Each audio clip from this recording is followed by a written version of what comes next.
that he has in the pocket. And Wilbur Marshall came up and really gave him a shot in that head. Now, whether that, you know, you're going to say, did he use the helmet or not? That's the one that will be talked about the rest of the week. First quarter statistics: the Cowboys have 20 rushing yards. The Cardinals double that. 51-yard passing for Dallas. The touchdown from Aikman to Harper. First downs are even. And those of you who've been watching Chicago and Detroit, that's a final score now. The Lions beat the Bears 21-16. Welcome to Sun Devil Stadium in Tempe, Arizona. Pat Summerall with John Madden. The Cowboys lead the Cardinals 7-0. They took the opening kickoff and drove for the score, which came on a touchdown pass from Aikman to Harper. 3rd and 7 now. Cardinals have the ball at the Dallas 41. Berline out of the spread.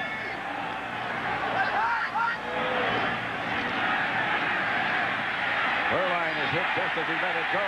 Clark is open. Clark close to a touchdown and down to about the 1-foot line. Gary Clark got behind the Dallas secondary, took the pass from Berline to the 1-foot line. Well, they just bring him in on 3rd down, and I think that's why they bring him in, and that's what you have to love about Gary Clark. I mean, Gary Clark is a competitor. Gary Clark is a great player. Gary Clark's a tough guy. He moves inside, he goes to the outside. Steve Berline gets the ball over the defense, and I'll guarantee you, Gary Clark may not score there, but he wasn't going to fumble it either. You know, we talked about the offensive line, how they had to give good pass protection. They gave Berline time to get the ball deep to Gary Clark. 1st and goal at the 1-foot line. Berline tried the quarterback sneak and got a touchdown. Berline scores for the Arizona Cardinals.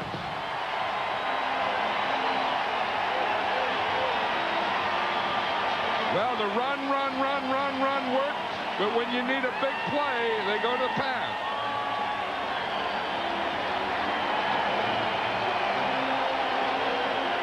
I think you can run to win, but you have to pass to get points, and that's what the Cardinals did. 7 plays.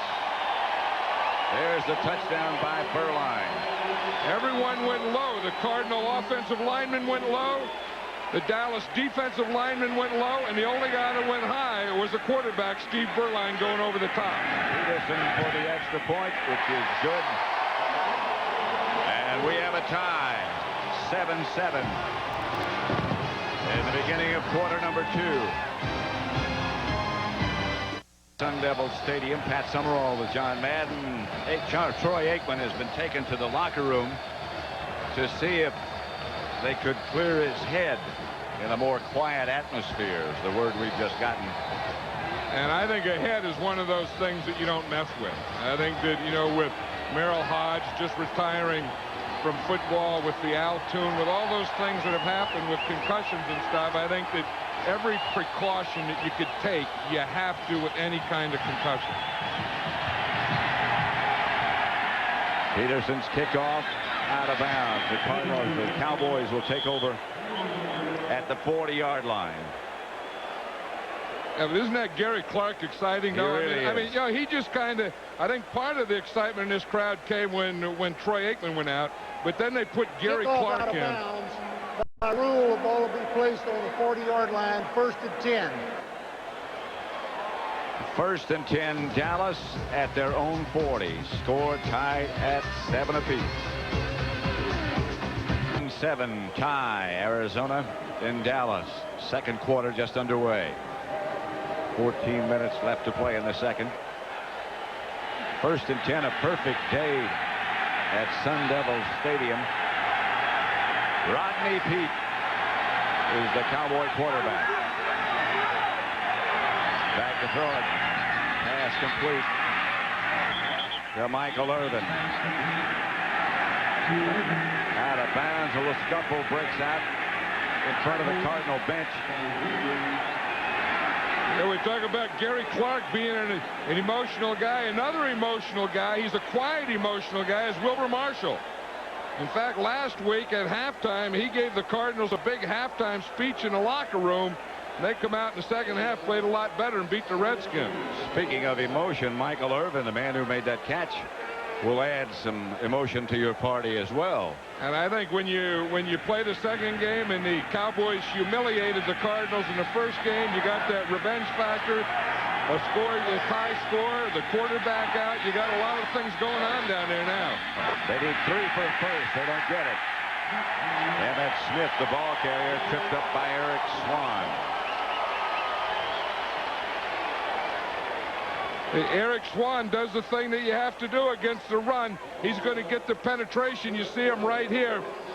And the thing that he does is the ball is snapped. He just takes off. He gets into Kennard, gets into the backfield, and that's a heck of a tackle. I mean, he was like in one gap, and he extended himself out to the next gap to make that tackle.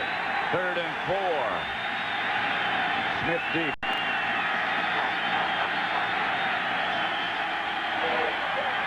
Pete just does get rid of it as the Cardinal blitz came free. That was Wilbur Marshall again. And I'll say this, if the Cowboys are going to have success, they better start getting Marshall blocked. He's going to come right here from this outside. You see they got that bare look in the middle. They're getting the pressure up the middle. Here comes Wilbur Marshall from the right side, unblocked. And he almost got that ball out of Pete's hands. He did well to get rid of it. John Jett is the punter for the Cowboys. Standing back deep, Patrick Robinson for the Cardinals.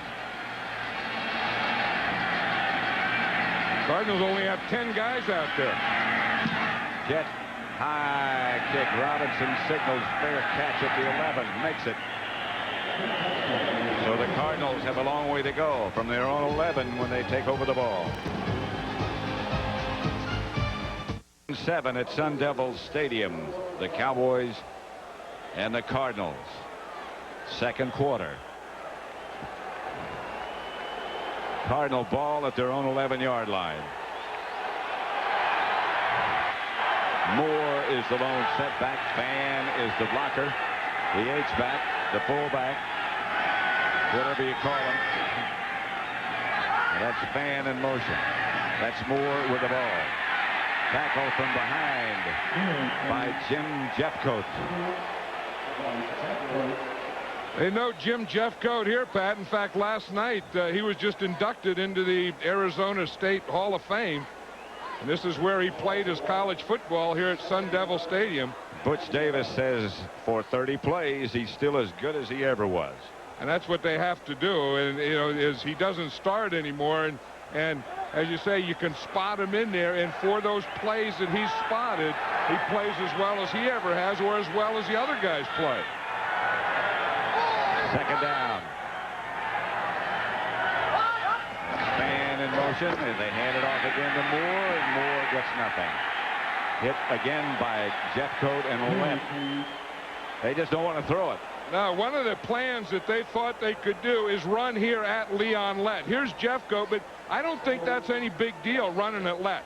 I mean, they think he plays a little high, but he doesn't. I mean, he can go around a block and still get back and stretch out and make a play. I mean, Leon Lett is tall, does play high, but that doesn't mean you're going to make any yards when you run at him.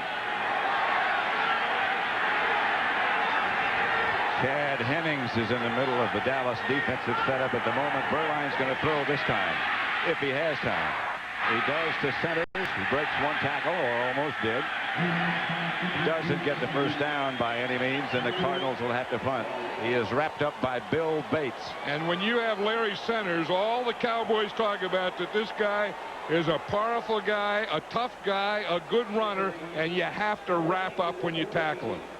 And as you said, Bates was down there at the bottom of that thing. Bates was holding on with all he had. He's playing out there with a broken wrist and everything. And he was holding on to center. He was wrapping him with everything. Here goes the punt. Williams deep.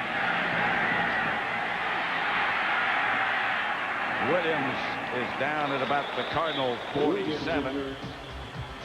And the Cowboys take over with Rodney Peete still the quarterback. 7-7 tie. Stadium 7-7 score. Rodney Peete is the Dallas quarterback. And that's what they've done with Aikman, who's in the locker room now trying to clear his thoughts, and with Pete, who is now in the game. Aikman, there's no new word. He's just in the locker room. He was hit early by Wilbur Marshall. Pete. That's Emmett Smith. And there's nothing there for Emmett. Here is the hit on Aikman again by Wilbur Marshall. You see, he was going out to his left, and Wilbur Marshall really got him right up underneath the chin. And then I think he got that in the front. And then I think, hitting the ground was another trauma. Every time we play that back, that hit looks a little bit later and a little bit more vicious. 2nd and 9.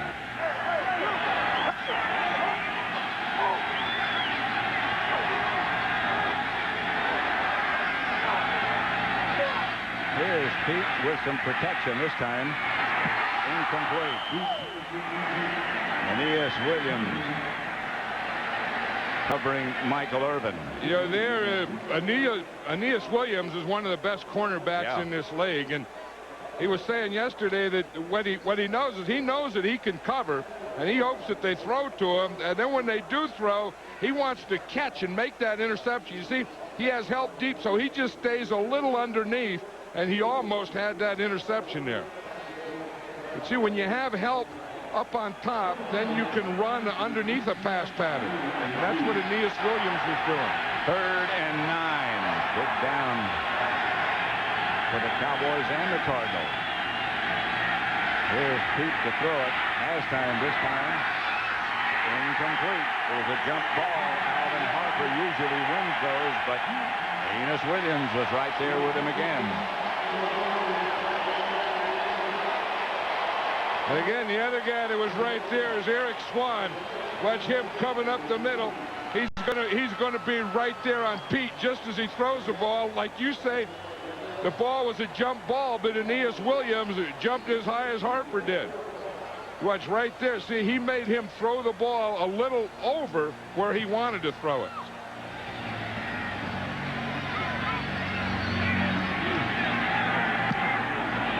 Jets punt. Sails down toward the end zone. It's down inside the 5 by the Cowboy coverage by Kenny Gant. And so the Cardinals will take over at their own 3. 9:30. Wonder why Pete throws a duck here. Watch Eric Swan get his hand up there, and he hits Pete's hand as it goes through. And that's why that ball comes wobbling out of there. But Aeneas Williams on that play, at the end of that play, jumped as high as Alvin Harper did. But I still think the whole thing was made possible by Eric Swan in that pass rush. And no follow-through by Rodney Peete. Because his follow-through was on the other end of Eric Swan's arm. 1st and 10, Cardinals at their own 3. Moore centers the 2 backs.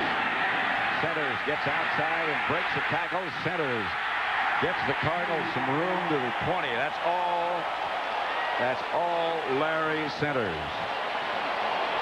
And then the Cowboys were talking how they practice tackling every day, and you have to. Here's Larry Centers here. He's going to start the ball to the inside. You see, it's kind of a belly thing. He has a lead there. Then he makes a good move there and bounces it out here. He gets the missed tackle right there, and Larry Brown misses him. And that's a heck of a play by Russell Maryland. Hustle to get down there to catch a Larry Centers from behind.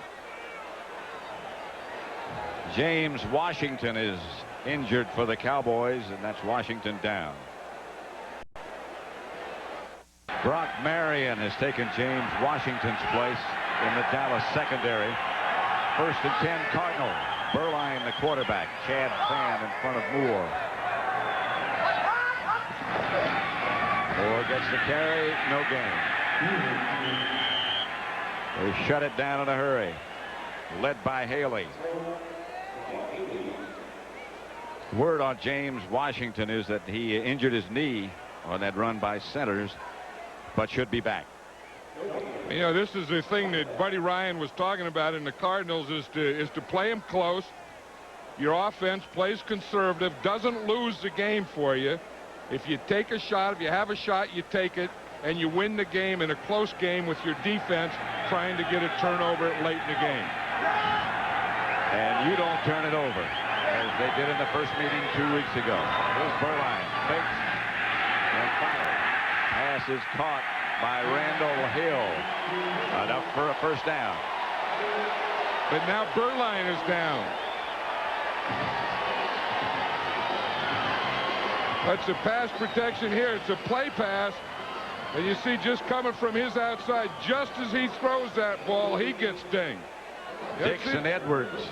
It seems like the Cowboys can get their linebackers, Dixon Edwards and Darren Smith, where they kind of hide them. You don't expect them to blitz, and they come off that corner, and it seems like every time they bring them like that, they're never blocked.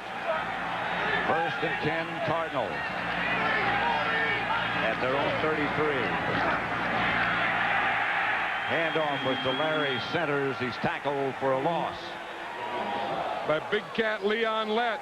Again, they're letting him get in the backfield, and he can stretch out that big 6'7". If you just watch here how he plays, the first thing he tries to do is get under the shoulder pads. Then when he comes off that block, the way that he can extend himself, I mean, he can take from darn near from one hole to the other hole. Just split those two blockers. They had a double team on him, as you said. And then it's after he comes off that double team, then he spreads those arms and spreads that base, and that takes kind of one whole side of the line. 2nd and 11. He lost a yard. Moore is the deep back. Berline back to throw it. Chased by Maryland. Does get rid of it. Incomplete.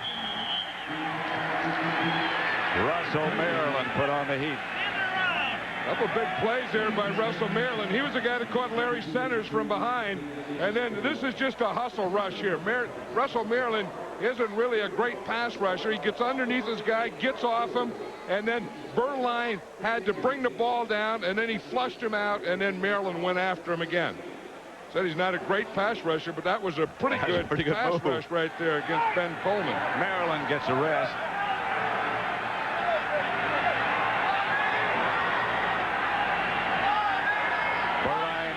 Spread.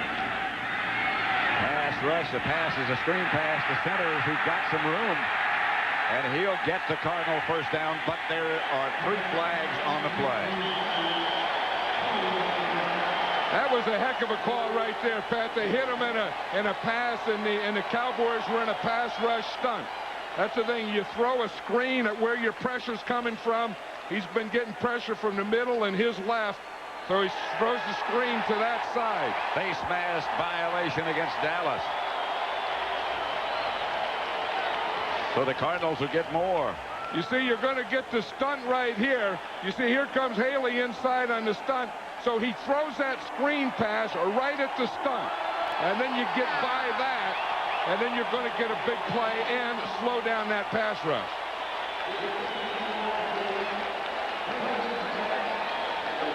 Watch for the face mask by Gant. There it is right there. I'll tell you, that Larry Centers is a tough guy. And that's not a bad idea. You know, we got to start thinking about this all-Madden team, and Larry Centers is a guy I think that could be on it this year. That's Moore, who is inside the 40 right now for an NFL update. Let's send you back to James Brown in our Hollywood studio. All right, Pat, the Raiders trying to channel their frustration constructively. Jeff Hostetler, 2nd quarter, finds Tim Brown. The target is there. Raiders lead at 14-10. 7 minutes left in the first half. Back to Phoenix, Pat and John. 7-7 here. But the Cardinals on the move. 2nd and 6. Aikman still has not returned from the locker room.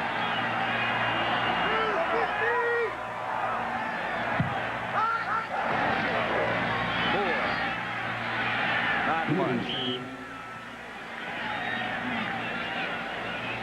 Well, they put Chad Fan, the tight end, and they've been doing that the whole game, mixing that in and out, put an extra tight end in the backfield and just letting him be a lead blocker. It's a way to get to 2 tight ends without having to go all the way outside.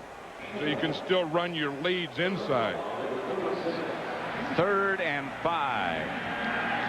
Buddy Ryan wanted a conservative offense, wanted a close game, and in this half he's gotten both of them. 4 minutes and 50 seconds left to play before the half. Berline goes back in the shotgun formation. Gets good protection. Pass is complete to Randall Hill. And that's another Cardinal first down at the Dallas 22. And Steve Berline wanted a touchdown on that play, Pat. I think he thought that Randall Hill wasn't touchdown. You see, now you can go down. Once you catch the ball, you can go down. But if you're not touched, oh, he was touched. Oh, yeah. In fact, he didn't catch that ball. No. He didn't catch it. That was a gift. You want a touchdown, you got a gift for the catch. Yeah. Maybe he wasn't complaining to that official. Maybe he was going up to thank that official. On first down, it's Moore, and he's going to almost broke it straight ahead. Came out of his shoes to about the 12. And he got a great wham block by Chad Fan. We're talking about Fan, how you put the tight end in the backfield. Now he comes in here, and this is what you call a wham block, and then you just run right off the wham. So watch Chad Fan come in there. Boom, right there. That's a wham block. And just as he made that wham block in Leon Lett, Ronald Moore hit the hole at the same time as Chad Fan hit Leon Lett. First down, Cardinals at the Cowboy 12. Moore to about the 10. Stopped by Haley. I'll tell you, there's some hitting going on down there now. I mean, this is the thing. When you play a run game like this, you know, on a hot day like this, I mean, these guys are going after each other. They started at their own 3. They've kept the ball 6 minutes, 11 plays in this drive. They're at the Dallas 10, second and 7.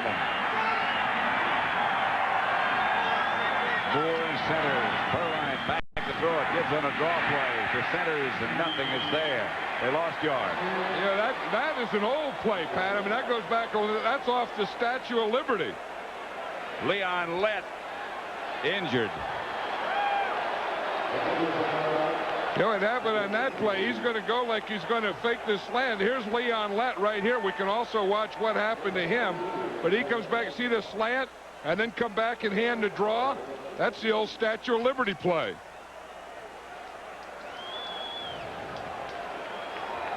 Lett still down. Leon Lett over on the sideline seems to be okay. It was his right arm. There was the problem. It's 3rd and 11. Perline puts Kroll in motion and back to throw, and he has some time and gets the ball to Derek Ware, who gets it down to about the 11, but a flag on the play on the far side of the field. And I think it's right where Steve Berline was, Pat, and I think it's going to be against Charles Haley, roughing the passer. Well, Red Cashin was right back there by Steve Berline. Personal foul, roughing the passer, number 94 on the defense. First down. Charles Haley coming from right here down at the bottom of the screen. See the pass is thrown. And I think what they got him for, Pat, is hitting him in the head. Yeah, right. Watch him. He hits him late, but he hits him with 2 hands right in the head. It'll be a first down. 7 tie at Sun Devil Stadium. The Cowboys and the Cardinals. It's 1st and goal from the 4 for the Cardinals as they try to take the lead. Troy Aikman got hit on the opening drive and has not been back. He stayed long enough after the hit to throw a touchdown pass, but they took him to the locker room. Moore is the lone setback.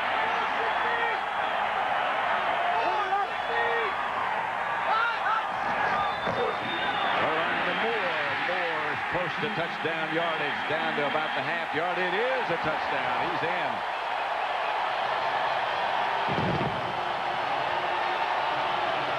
That was that wham again, Pat, with a tight end over a different look. He started in motion to the right, came back to the left and got his wham. Watch this. He starts in motion here, then comes back here and gets the wham in here. See, once Chad fans go by, they think that he's gone beyond them. The motion was before that. He came in motion there and then went back to that area.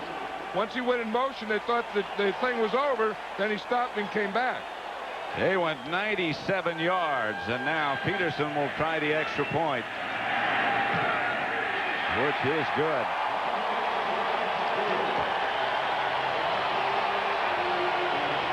Leon Lett back in the game, and there's the wham you were talking about. And there's the touchdown.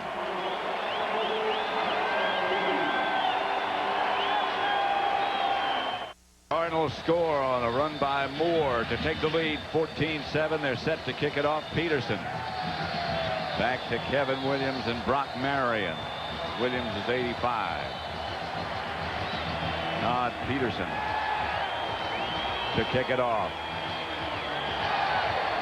Greg Davis was hurt 2 weeks ago. Peterson kicked last week, won the game in overtime, and is kicking again this week. Kevin Williams from about the 2. Williams to the 45. Flag on the play. I mean, the last time they played, Pat, was Kevin Williams that got that big kick return for a touchdown against him. Now Avizano, the special teams coach, looking for some life. Once you lose your quarterback, you can see that a lot of life goes out of your team. And when the Cowboys lost Aikman, they look like they've lost all their life in all areas, not only their offense. On the kickers, number 27, 5 yards, first down at 10. A face mask violation against Chris Oldham. So they tacked 5 more yards onto the turn by Williams. It'll be 1st and 10 Cowboys at the Cardinal 48. Rodney Peete returns to the huddle as the quarterback. You know, and the one thing that they have to do, I think, is they have to get Emmitt Smith involved in the game now. When you lose Troy Aikman, you have to go to your other star, and you have to get the ball to Emmitt Smith. The Cardinals lead 14-7 with 1:48 left in the first half. Tom, can I see you for a moment? Yeah. You sent that package FedEx like I asked, right? Well, Carol, sometimes you've got to be your own man, woman. Blaze your own trail. Stand on your own 2 feet. Break away from the herd. March to the beat of a different drum. Stare fate in the eye. Zig when the other guy zags. Package never got there, did it? No, not even close. Oh. Carol? Yes, Tom. Will this affect my raise? Well, you just gotta bite the bullet. Next time, use FedEx. Get right. Hi, welcome to Subway. Subway isn't like those fancy New York steakhouses. No stuffy maitre d' or jackets required. Great vest. Thanks. But we do have A1 steak sauce. It's on Subway's new A1 steak and cheese. Slices of tender, juicy steak topped with the great taste of A1. Plus all the fresh fixins you like. At Subway, you don't get a big bill. You get change. Subway's new A1 steak and cheese. Appetites are required. Jackets aren't. Timeout called. We'll be back after these messages. Right now in the Miller Screenplay giveaway, you could win one of 2,500 Sony.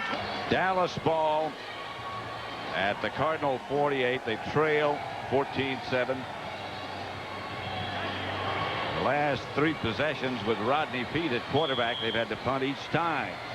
And that's why I was saying I think what they have to do is they have to get Emmitt Smith involved. I think Emmitt Smith is one of the best backs in football.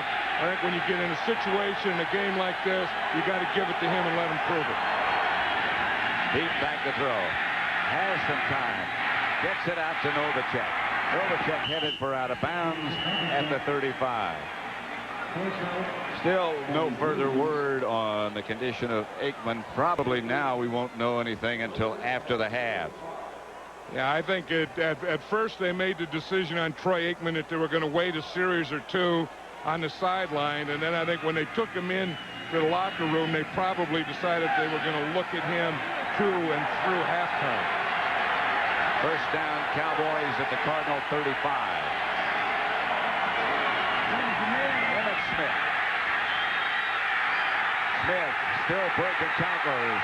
Smith to about the 12. Finally wrestled down by Eric Hill.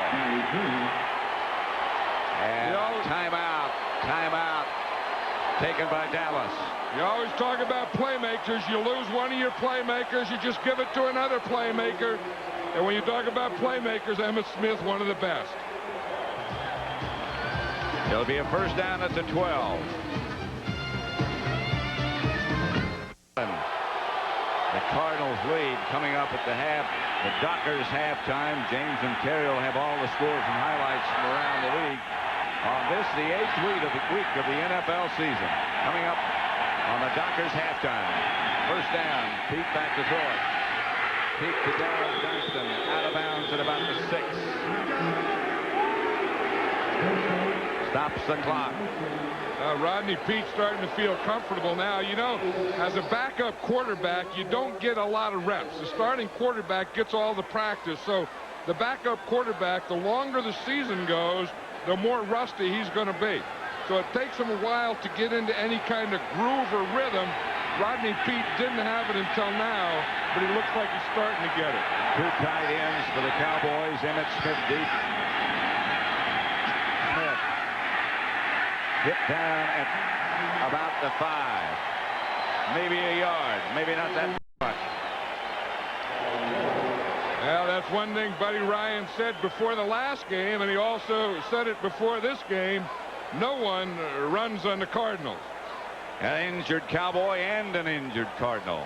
Nate Newton down for the Cowboys. Terry Hogue, the injured Cardinal. You know, watch this right there at the end, Pat. Emmitt Smith almost loses this ball. I mean, as Hogue hit him, that ball started to come out, and it's good that Emmitt Smith has a strong left hand.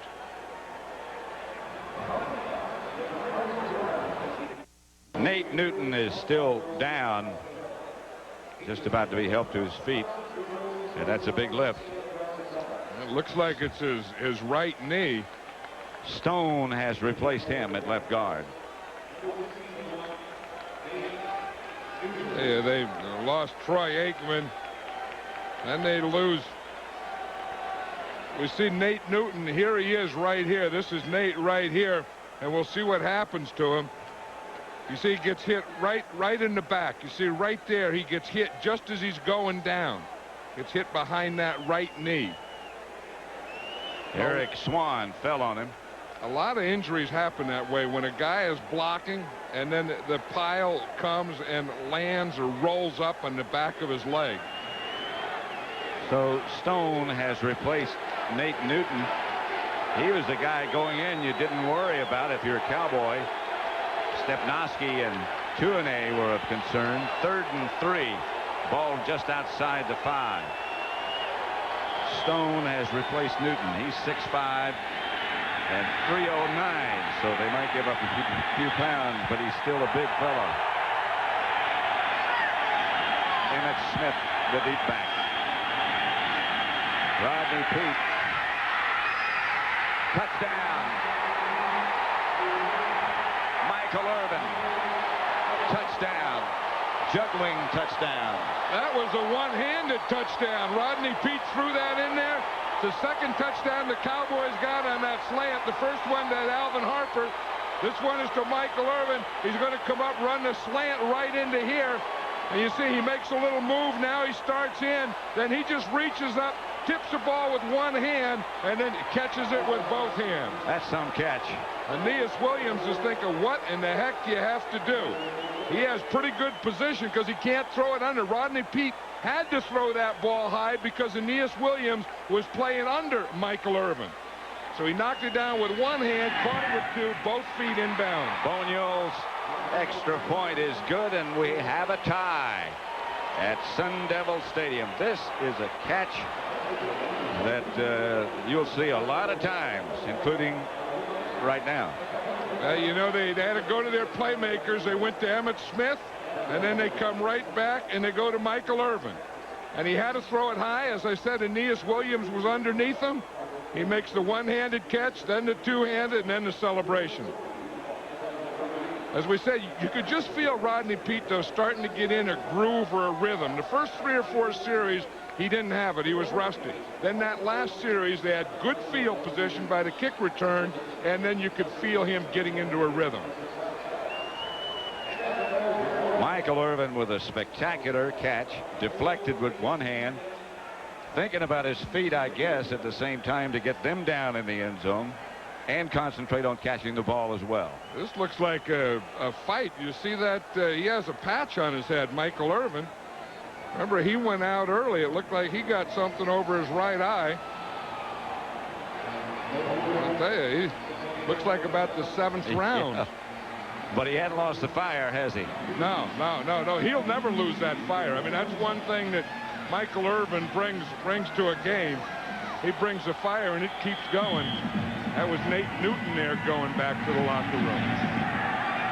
Bonio's kickoff again is short, and McAfee will handle it at the 11. McAfee, flag on the play. McAfee tackled at about the 22, but a penalty marker down.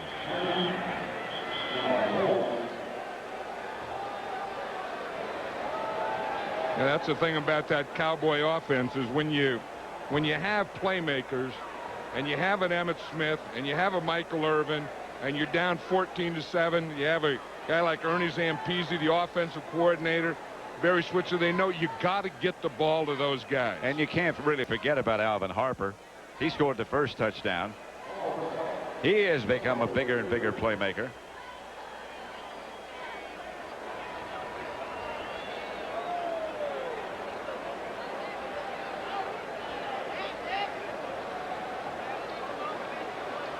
We just got the word that Troy Aikman will not be back. He does indeed have a concussion from the blow to the chin, not to the head. Offsides, number 58 on the kicking team. That penalty is declined. We have a low block by the kickers. Number 29, it'll be a 15-yard penalty. First down.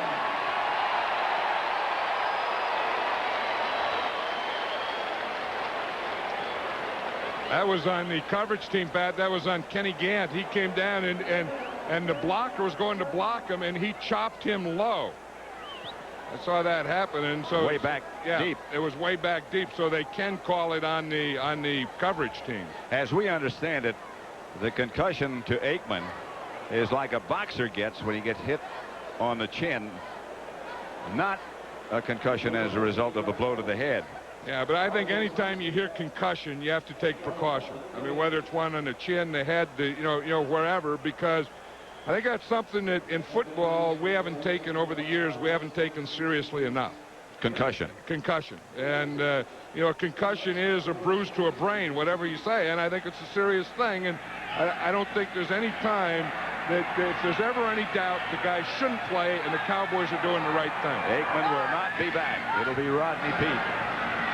Here's Berline to throw it. Pass is caught, but a very short game. Larry centers.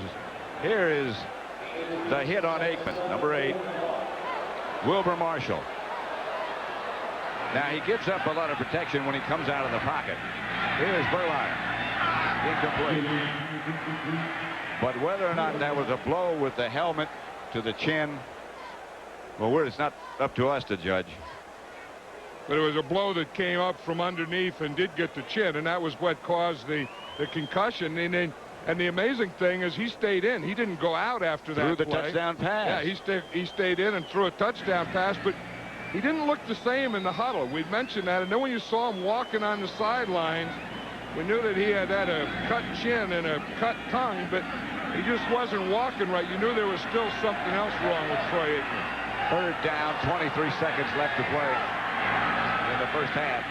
Here's Berline. Pass incomplete again. Intended for Pro behind him. Yeah, we talk about competitors. This Steve Berline is a competitor. I remember him when he was with the Raiders, and then he was with the Cowboys. And when he was with the Cowboys as a backup to Troy Aikman, he was one of the most popular guys on this Cowboy team. And I noticed before the game, all the guys came by and patted him on the shoulder and hit him on the head and all that stuff because they're still friends. Kick sails deep to Kevin Williams.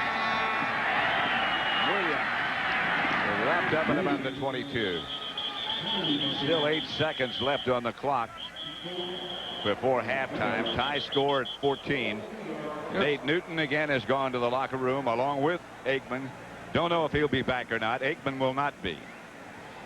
If you notice, Pat, in his first half, it seems like every special teams play, every punt, every kickoff ends up in a fight. Yeah. The guys are blowing whistles. You hear whistles blowing all over the place, red cashing, officials throwing their hats. Well, there was a penalty on that. When an official doesn't have his hat on, that means he threw his hat. Number 26 by the receivers. It'll be half the distance to the goal, 1st and 10. When a guy throws his handkerchief and his hat, he probably saw a couple things going on there. He can't find his hat now. He got the hanky there. There's Someone, the hat. yeah, finally gave him that hat. Usually the hat is when someone goes out of bounds. He throws the hat. And then the next thing he would throw for the penalty would be the flag. Now, if they're out of stuff to throw, they have another thing. They have a beanbag that they throw. So you can throw a hat for an out of bounds, a penalty. Then if you see another penalty after that, then you throw your beanbag. Always good to have a beanbag in case a lot of things go wrong. Yeah, there was sometimes when I used to coach, I felt like coaching on a beanbag. Who's that old beanbag coaching down there? Rodney Pete will just kneel until the half comes to an end, and now a swinging match starts. That was Kennard and Eric Swan. Yep. They were just going to do a kneel down, and I think Swan hit Kennard. Kennard came back at him. Kennard's still going after him down there. Didn't he tell us last night they were friends? Yeah, he said, but not when they compete. He said, not when they play against each other, they're not friends. That's the end of the first half with the score, Dallas 14, Arizona 14. Stay tuned for the Dockers halftime as Fox NFL Sunday continues after these messages from your local station. Scent cotton, wrinkle-free Dockers.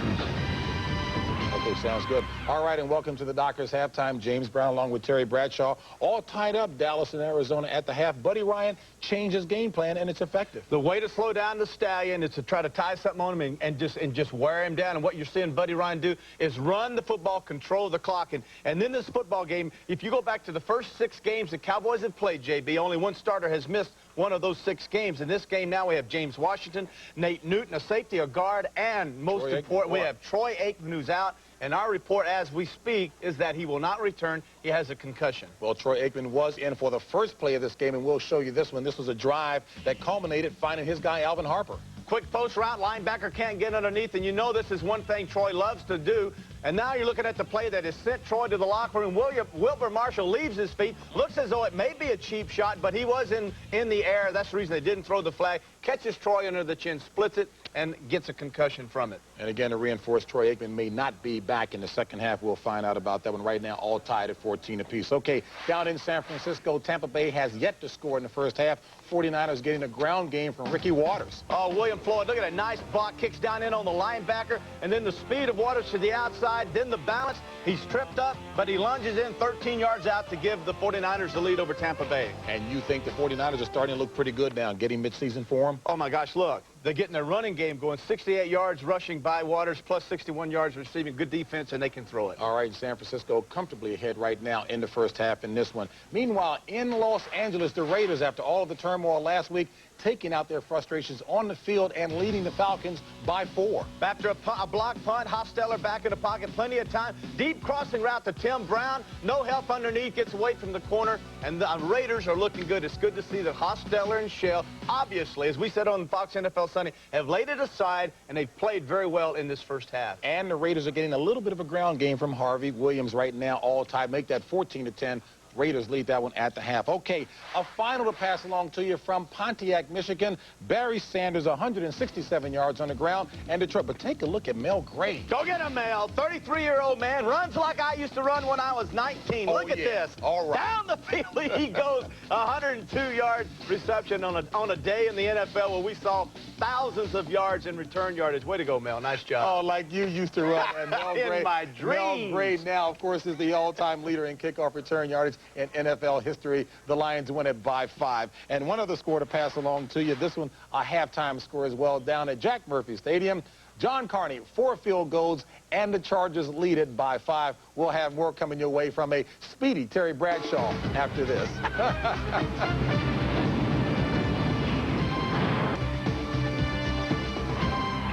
All right. right, and welcome to the Dockers Halftime Report. A wild one down in New Orleans. Jim Everett had a good day, 206 yards, 1 touchdown. But the story, return yards, Terry. Yes, Tyrone Hughes today broke a 44-year-old record held by Wally Triplett of the Detroit Lions of 294 yards today. 347 yards by Tyrone Hughes in return yardage, a 92 and 98-yard touchdown return. Now, we got us a fight. Yes, we do. Not a very good one, nothing like we had last week. Both were ejected. And rejected. And rejected. Now, look at this, folks. You're not going to believe it. Bailey says, wait a minute, Saints, down this thing, or I'm going to pick it up. Barnhart, punter, hey, turn around, tackle a guy. Know the rules. Robert Bailey, 103 yards. Unbelievable, 37-34, and the Saints go on to win. All right, the Saints do. Hey, here's a guy, Sonny Jurgensen, passing along info to Gus Frerotte, who looked good. Gus Frerotte finding James Jenkins in the corner of the end zone, 1 of 2 touchdown passes today by young Gus Frerotte, the rookie out of Tulsa. Here's Jenkins again on a little hook out. Fine job today by the young rookie. And Harbaugh finally trying to unload one, but guess what? Andre Collins is there. 21-yard interception return, 1 of 2 interception returns for touchdowns today by an improving Washington Redskin defense. And Washington improves with a record of 2-6. Okay, it was a battle of field goals until Dave Brown, 4 turnovers, and the Giants fall by 4 to the Pittsburgh Steelers. Kansas City on top of Seattle comfortably in the final there. Joe Montana, 21 of 31, 270 yards and 2 touchdowns. Cincinnati still winless on the season. The Browns win it handily there in Cleveland.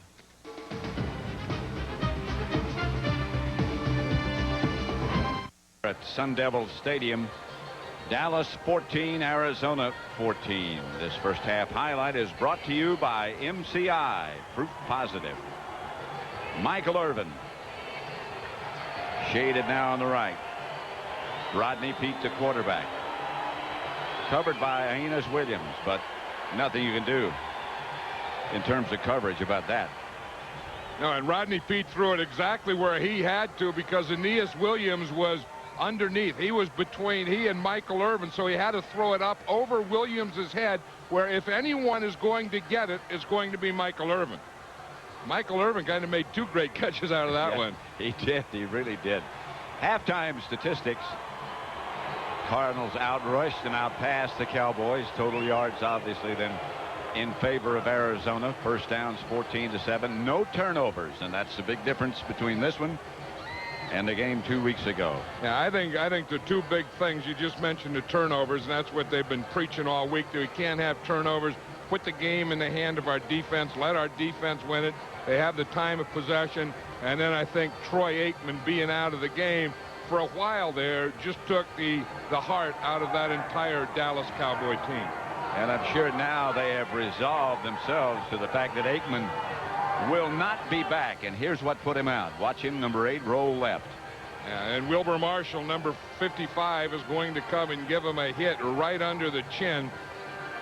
Now, you know, if they use the crown of the helmet as a weapon, that's illegal. Right. If they use the, you know, just the helmet where the helmet is coming up underneath, then that would be a legal hit. And that's going to be something that's going to be shown back and forth as to whether it was legal or not. We'll say this, at the time that Wilbur Marshall hit Troy Aikman, there were no penalties on that play. No flags thrown on that play. Ronald Moore of the Cardinals had a good rushing first half. Well, they mixed it up. I mean, they were going to run Ronald Moore, and if you look on the left, he ran 4 times. He gained 15 yards. Up the middle, he gained 30 yards, and then 18 to his right. So it was kind of, you know, half to the left, half to the right, and double up the middle.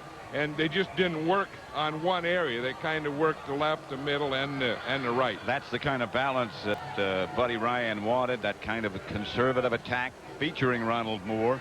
And they had the, you know, 2 tight end. That gave them a lot. Chad Fan in the backfield doing those motions and those wham blocks, got some of those holes in the middle for Moore. And I think the Cardinals had a pretty good offensive game plan. I think they had a pretty good first half, all in all. Steve Berline was hit a couple of times and shaken a couple of times, but hung in there. And Steve Berline's a real competitor. I mean, he wants to throw the ball. He wants to get out there and chunk it down the field. And the one time he did, they got a big play out of it. That pass to Gary Clark that where Clark took it down to about the 6-inch line. And Berline on the quarterback sneak scored the touchdown after Clark's effort. You know, one thing we said before the game, that if the Cardinals are going to have any chance offensively, their offensive line has to do a good job, and the Cardinal offensive line in the first half did an excellent job. Bonio will kick off. Fred McAfee back deep. Bonio's kick again sails to about the 11. All of them seem to have been in that range. Down in a hurry. The coverage by the Cowboys. Joe Fishback, who just came back this week. And Dave Thomas also down. So the Cardinals will take over at their own 22-yard line. 14-14 score. A sellout crowd at Sun Devil Stadium. Usually sold out, or has been in recent years, whenever the Cowboys come to town. Fishback, who just came back after being shaken up. This has really been a physical game. Yeah. I know the Cardinals feel that they had to play a physical game, but they think Dallas is a finesse team, and the way to play the Cowboys is play them as physical as you can. Berline gives on the first play to Centers. Centers gets outside the 25, about the 26. He's piled up by Russell Maryland. He made a couple of great plays in the first half. Yeah, he sure did. I mean, he was up and down the line of scrimmage, and they were trying. Part of their game plan was to run at Maryland and to run at Leon Lett in the middle, and I don't think you're going to get any bargain in there. We just got word that Nate Newton sprained his ankle and is doubtful that he'll be back. And I understand after that, they just told me that he will not be back. Here's Berline back to throw it, and throw it deep he does. Intended for Ricky Prohl, but nowhere near. And good coverage as well. 14-14. It's hard when you only have one guy going deep, and there's 4 defensive backs back there, because 3 of them ended up on Ricky Prohl. And Steve Berline didn't have a chance. He didn't have anyone to throw to there. They probably decided, what the heck, we haven't done much throwing. Let's take a shot downfield. But if you're going to do that, you got to kind of spread the field out, too, and have more guys going out deep than just one guy. Cardinals go with 3 wide receivers. The Cowboys go with their package where they have 7 defensive backs with Bill Bates in the middle. The rush at Berline was hit just as he let it go, but the Cardinals might have gotten it first down. Garrison Hurst made the reception. Yeah, you were talking about, here's the Cowboys with their 7 guys, their 7 defensive backs right here. Now what the Cardinals do is they have Garrison Hurst in the backfield. He's going to come out here, and that was one of the things. He's active for the second game, and they wanted to use him in this game as a pass receiver. You see him come out, run an out pattern, and right there at the end to get the first down. Cardinal 1st and 10 at their own 33. Score tied at 14. Berline gets to Moore, wrapped up after a yard. Hit from the backside by the pursuit, Tony Tolbert, I believe. You know, it would be a pretty good play here for the Cardinals somewhere, not on this down, but they've been running so much on first down that they're getting those Cowboy safeties up there on first down, is to go a play pass on first down. Fake that run, get those safeties up there, then go for your deep one. Berline brings him out. Garrison Hurst is the lone back, along with Larry Centers, who's up in front of him to his right. Berline long count. Fumble. The Cardinals get it back. Lost yardage, but got the ball. Derek Ware fell on it. That's what happens when you have a new guy, you know, and they haven't worked together. You're going to see Garrison Hurst here. See, he starts off, and it looks like that was, I don't know if that was Berline or Hurst or whatever, but that should be as simple a thing as you do. Getting a snap from the center and then handling the ball to the ball carrier. See, he brings it up, then he goes to put it in, and I don't know, it just came right out the back door on Hurst. Never quite got it all the way in, but again, what you said is so true. A new back You don't exactly know how he takes the ball. Here's Burline. The pocket caves in around him, but he steps up. Incomplete to Garrison Hurst, who started to run before the ball arrived. And he had room to run, too. See, you're going to see Jim Jeffcoat is going to come here and give the pressure, and he's going to bring, here's Jeffcoat, number 77, and he's the first guy to flush Burline out. He steps up, then he comes out here and he finds Garrison Hurst is wide open. There wasn't a Cowboy around him. That was as automatic a first down as you can get. Look at how much room he has up the field. There's no one there. Eagles punt sails to Kevin Williams. Makes the catch, a fair catch. And the Cowboys will take over. Flag way back. It's going to be, I believe, against the Cardinals, a flag on the punt. And Barry wants him back. Switzer says bring it back. We'd like to give Kevin another chance. Yeah, I think Kevin would like another chance because he fair caught that ball and there was no one within 10 yards of him. Plus giving him another chance means moving it back. By the kickers, number 53. 10 yards, still fourth down. Because now they not only have to punt the ball again, but they have to punt it from 10 yards deeper. Number 53 is Garth Jacks. Remember, he used to play for the Dallas Cowboys. Right. A very, very much a favorite of Buddy Ryan, who said if he had a whole team full of Garth Jacks, he would take on anybody. Well, he doesn't play Garth Jacks that much. No, he doesn't. I wondered about that statement. Yeah, he ought to start him then. Back at the goal line, Beagle. The kick is just as good. Kevin Williams is not going to fair catch this one. At the 37, he is down, where the Cowboys will take over.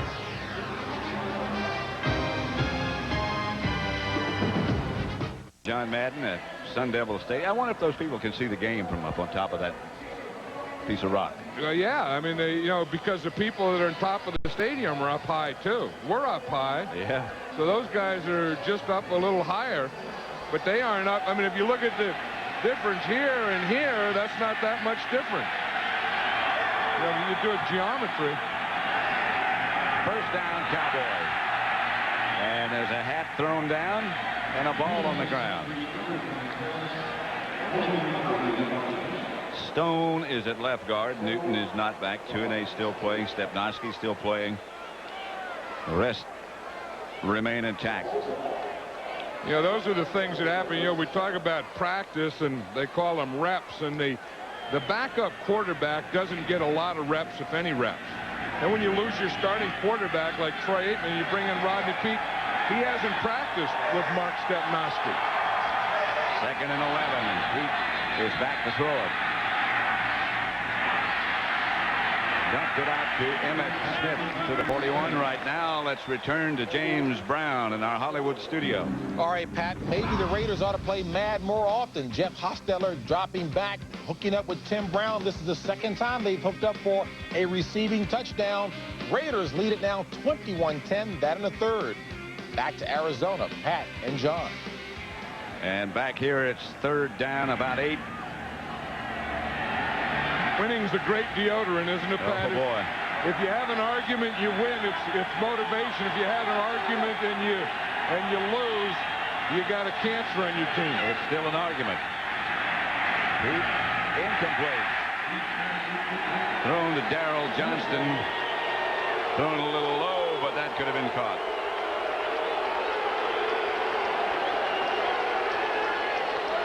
Yeah, when they watch Mark Stepnoski in here blocking against Eric Swan. In the first game, he really did a good job because he has great leverage. I mean, Stepnoski is a strong guy. He's not a big guy, but he is always underneath the defensive guy's shoulder pad. Plus, he's the second strongest guy in the team.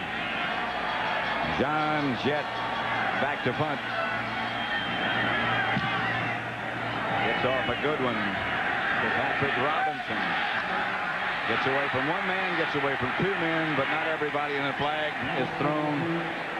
That's happened a lot as well. Yeah, on every special teams play, like we said earlier, we usually have a fight now. Because it's hot out there, I think they're getting too tired to fight, and they're just fouling. Fouls, fights, flags every play. Illegal block in the back. Red Cashin, the referee. And he will let you know where you stand. During the run back, an illegal block, number 50 by the receivers, half the distance to the goal, first down at 10. Robinson is 82. Yeah, you see, there was the illegal block right there. There's another one. Cardinals take over. Score is tied at 14. At Sun Devil Stadium. Pat Summerall, John Madden, 14-14 score. Cardinals and Cowboys. First down, Cardinals. The Arizona Cardinals at their own 7. Moore and Center are the two backs.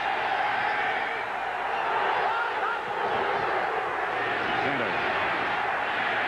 Hit by Woodson, still fighting, still on his feet, and down he goes finally. He does battle for the yards. Yeah, I think everyone's learned from Larry Centers. We were just watching him in practice yesterday. Every time he gets the ball, he runs the length of the field. Jerry Rice of the 49ers is that kind of guy that no matter them practice the day before the game, practice during the week, they only know one way to go and one place to take it. And if you practice that way, then those little extra effort things always show up in a game. Right now, he took it to the bench.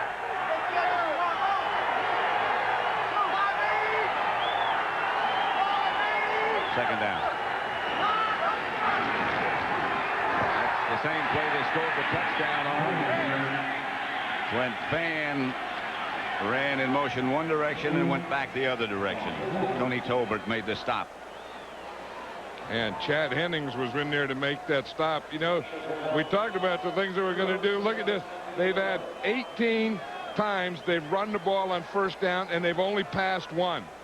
So I think if they're going to get a big play, and I don't think they do it in this area, and it's third down anyway, but somewhere along the line, a play pass on first down could bring a big play for the Cardinals. 3rd and 7, 4 wide receivers this time for the Cardinals. Berline out of the spread. Has time this time. Incomplete pass. Intended for Brian Reeves. He was sandwiched. Now, that's the toughest kind of offense of football to play, where you run on first down, don't make enough, run on second down, don't make enough, and then put in 4 wide receivers. They put in 7 defensive backs, and they know you're going to pass, they're going to tee off, and you have to force it. That, for a quarterback, this is the toughest kind of offense you have to play, I think. Beagle standing 5 yards deep in the end zone. Kevin Williams back at the 45-yard line. Eagles kick should be returned. Handled by Williams at midfield, and he gets down inside the Cardinals 34, where the Cowboys take over with good field position.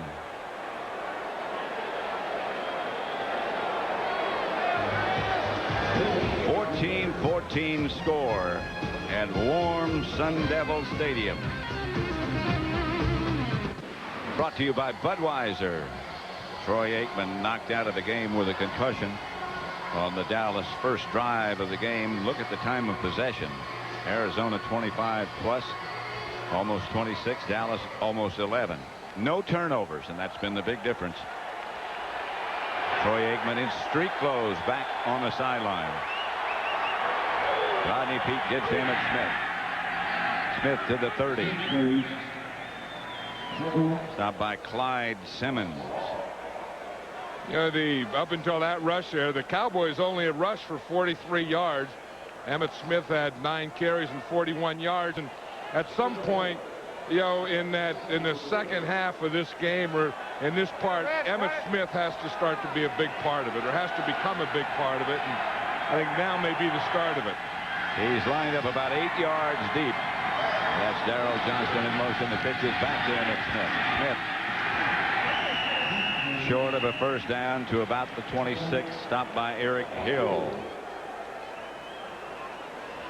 Going to bring it up 3rd and about 2. Emmitt Smith is looking for some of his parts there. There's Andre Waters. He's starting. Lorenzo Lynch is the starting strong safety for the Cardinals, and he's out today. And Andre Waters, remember the old Philadelphia Eagle for years? Yeah. Starting at strong safety. He'll tackle you. On third down, Rodney Peete, the quarterback. Again, it's Emmitt Smith. Smith didn't get the first. Down to about the 25. About a yard short. Chad Brown made the stop. This is a tough thing. When you get all the defensive linemen are shifted over to this side, and they're running right into the strength of the defense. And it looked like they had about 5 white jerseys that were there unblocked. That play didn't have a chance. Field goal try by Bonio with Novacek holding. Yeah, I think the Cowboys do have a fake field goal in today's game plan, too. This wouldn't be a bad place to try it. This from 43 yards out. Bonio's kick is partially blocked and rolls into the end zone. And we'll stay tied at 14 with 6:07 left to play in the third quarter. The ball just barely got airborne when it was knocked down. Still tied.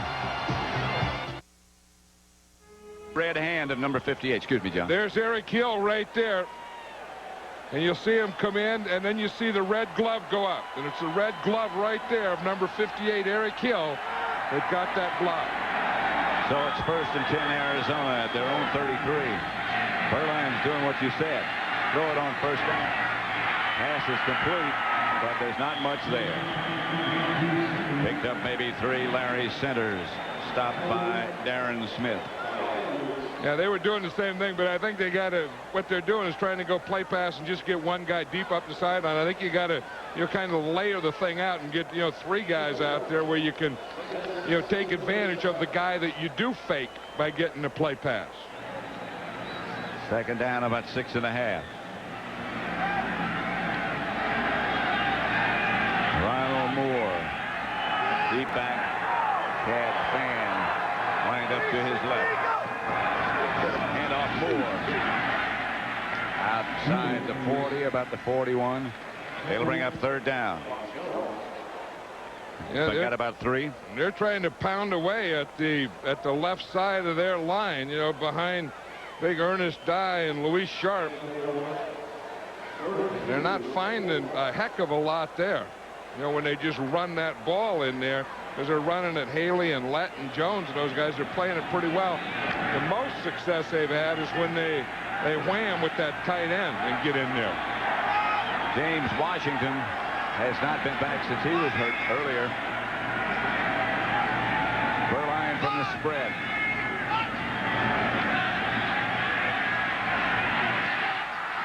Incomplete. Cardinals brought some pressure. Gary Clark, the intended receiver. Berline saw him coming.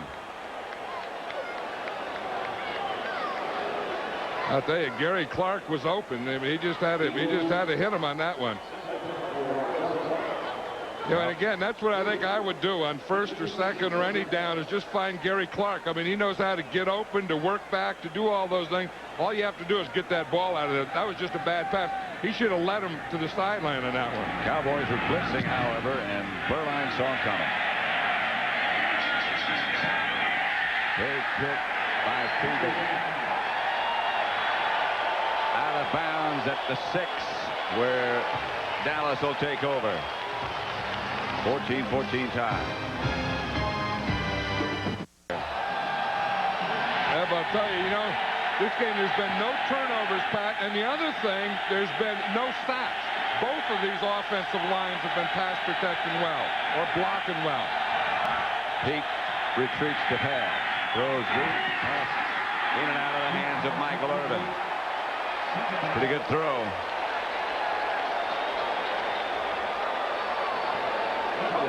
That's a tough throw from that far hash mark to that far sideline, but that was a perfect throw. Rodney Peete did that perfectly, and it just went right through Michael Irvin's hands. Brings up 2nd and 10. One thing about Ernie Zampese, he'll call a pass on any down at any position on the field. Doesn't have to fit anywhere in the game plan. Here's Rodney Peete again. Swings it out to Emmitt Smith. And Emmitt Smith steps out of bounds at about the 13. Wilbur Marshall staring him in the face. Maybe that's why he stepped out of bounds. Maybe so. Because you would think if you could get some more on second down, you want to get as many yards as you can get. But I think Wilbur Marshall was zeroing in pretty good there on Emmitt Smith, and he decided to take that one out of bounds and come back for third down. 4:10 left to play in the third quarter. Score tied at 14. Cardinals and Cowboys. Third down. They need about 3. Here comes the Cardinal safety blitz, and Peete just has the ball fly up in the air.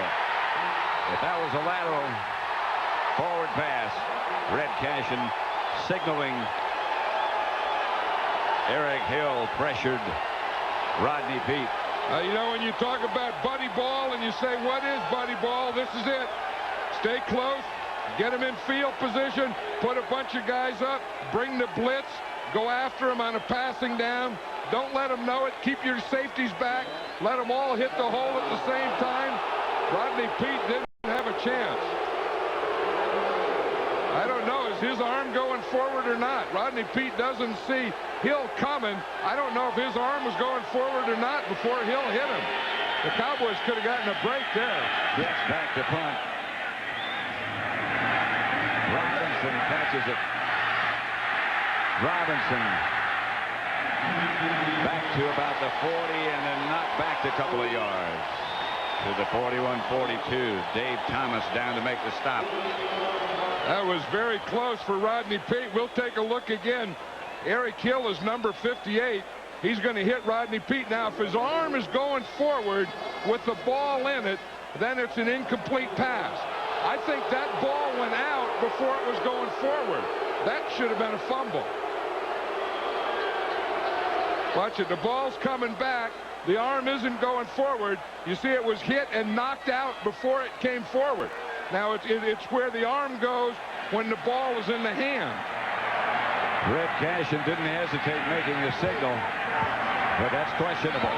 Centers and Moore change places, and Berline calls a timeout. They'll have 2 remaining. 14-14 tie as we wind down quarter numbers 3. Horizon on the Fox Tuesday night movie. Berline moves his backs again. 1st and 10. Cole is the man in motion. And wide open up the middle is the tight end Derek Ware, who gets it down to the Cowboy 21. That's that first down pass. You know, just get them up there. The Cowboys are playing run. They're all up there, and just hit that slant in there where those safeties should have been. Those safeties keep sneaking up, and they're playing run more and more. And he's just going to hit us right in this area here, right when those safeties are up and right between them. He's going to hit his tight end on the slant. They're right there. They're up there. They're thinking run. They go in motion. There's no one here with Ware. Boom, he just hits him right now. Everyone playing tight for the run on first down. First down at the 21. The handoff is to Moore. Moore to the 15. Tripped up by Darren Smith, but a good gain. That was a good cut by Ronald Moore. He took that ball up in there behind Ben Coleman, and then just cut it right back behind the center, Cunningham. Ball right at the 15. 2nd and 4. Moore, 21 carries, 76 yards. Centers directly behind Berline. Moore to his right. Hand off to center. No gain. Maybe a half yard. Hey, old Dixon Edwards stunted. You know, you have stunts for pass rushing, and you have stunts for runs. And you're going to see Dixon Edwards. He's number 58, and he's going to stunt right into the hole where they're trying to run. See if we can just stop it right there. See, Dixon Edwards is right there. He was stunning right into that hole, and that became his gap. He started as the outside linebacker where he would have like the 7 hole and ended up in the 1 hole. 3rd and 4.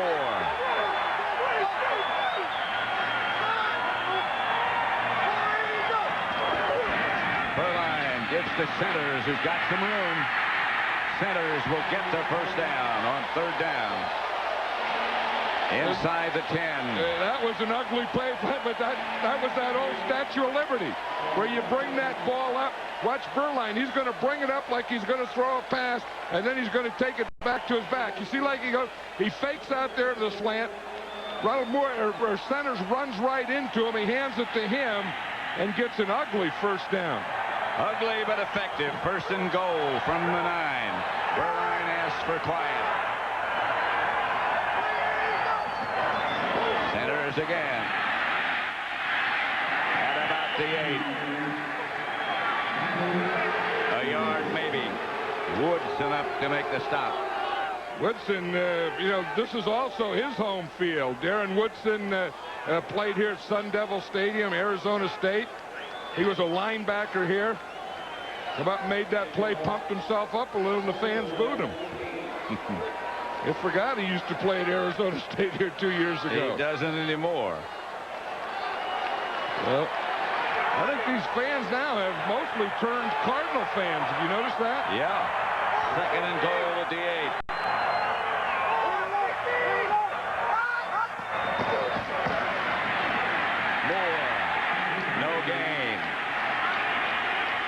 Jeffcoat with a stop. And that's the end of the 3rd quarter with the score. The Cardinals 14, the Cowboys 14. Fox NFL Sunday will continue after these messages from your local Fox station. Set to begin the 4th quarter, tied at 14, the Cowboys and the Cardinals. For the Cardinals at the Cowboy 9.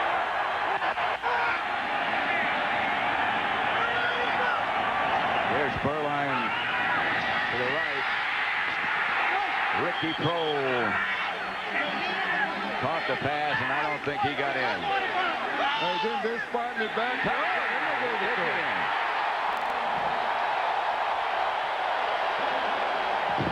One official looked like he was pointing back at about the 3-yard line, and the other one was signaling touchdown.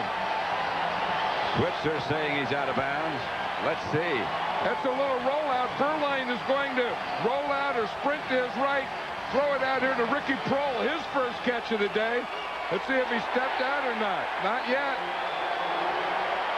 I don't think so. I think that was a touchdown. The pylon is out of bounds. He knocked the pylon over. But I think the ball was inside the pylon. I think it was.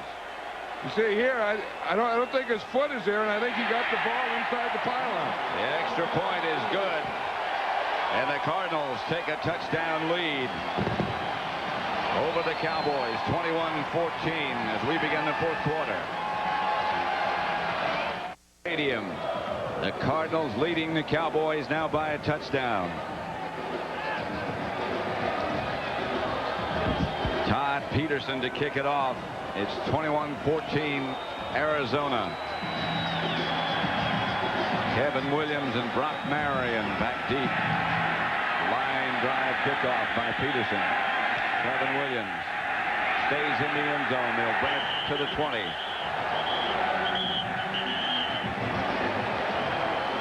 Watch Berline's feet first, and then Ricky Prohl's feet. See, Ricky Prohl, as you just look at his feet on this first replay, you can see that his feet didn't go out of bounds. So now the rule is, where did the ball break the plane? And the plane, of course, is a goal line. It has to be inside. It has to be inside that pylon. So you can see there the ball is inside the pylon, and it did break the plane of the goal line.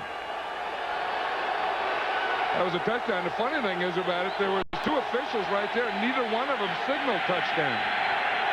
First down, Dallas, their own 20. Pete gets it upfield to Alvin Harper. That'll be enough for a Dallas first down. Now that Ricky Prohl touchdown, the fact that he was inbounds and the ball was inbounds, and then if you're inbounds and you touch any part of the pylon, then you're inbound. That's the first down of this second half by Dallas.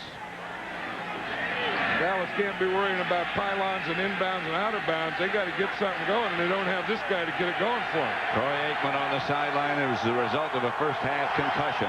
Hit under the chin. Emmitt Smith, and he hasn't done much. They've kept him under control. Well, this is when Buddy Ryan's defense can really play Buddy Ryan's defense, is when they get you having to play uphill. When they get you, with your backup quarterback, when they can get you in situations, this guy can really put the heat on you. Smith got 2 at 2nd and 8. Let's see if the heat comes this time. If it doesn't come this time, it'll come next time. Yep. Harper moves back inside. Novacek comes out in motion. Here comes the heat. Irvin. Michael Irvin. Still on his feet. He's going to score. His second of the day. They can strike in a hurry. From 65 yards away. Pete to Irvin. Well, that's when you bring the heat. You're going to put your corners out there on an island. They did it in the first game. They put James Williams out there in the island again. He was man-to-man on Michael Irvin. And he just can't handle that. Pretty good protection. You see him out here. See, Michael Irvin is so big, and he's so strong, and he uses his hands so well. You see Williams started to go to the inside. Michael Irvin just got his hand there, just gave him a little help to that inside and went right beyond him, and Rodney Peete threw him a strike. Good protection for Pete. That's always a key. Bonio for the extra point. Took him a long time to get it off, but it's good. And we have another tie. 21-21. The Cardinals and the Cowboys. Irvin has 2. All with John Madden at Sun Devil Stadium. 21-21 tie. Opening minutes of quarter number 4. Bonio will kick it off. Brett McAfee is deep for the Arizona Cardinals. Bonio again. McAfee at about the 26-27.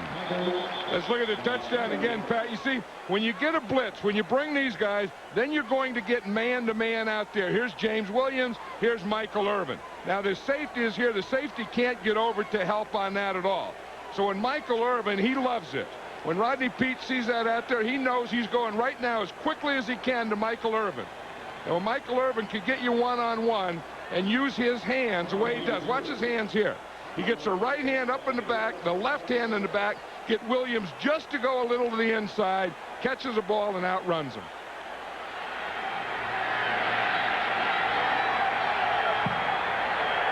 (21-21) tie. Cardinals ball. And the handoff is to Moore. Here's hit by Dixon Edwards after a couple. This game is presented by authority of the National Football League, is intended for the private use of our audience. Any rebroadcast or other use of this telecast without the express written consent of the Arizona Cardinals and the National Football League is prohibited. Haven't had a chance to do that for a while. Up, do it well. Who was I? That's Summerall, an ex-Cardinal, by the way. Right. A guy who used to play for this team. In Chicago. The Chicago Cardinals. Not much for Garrison Hurst.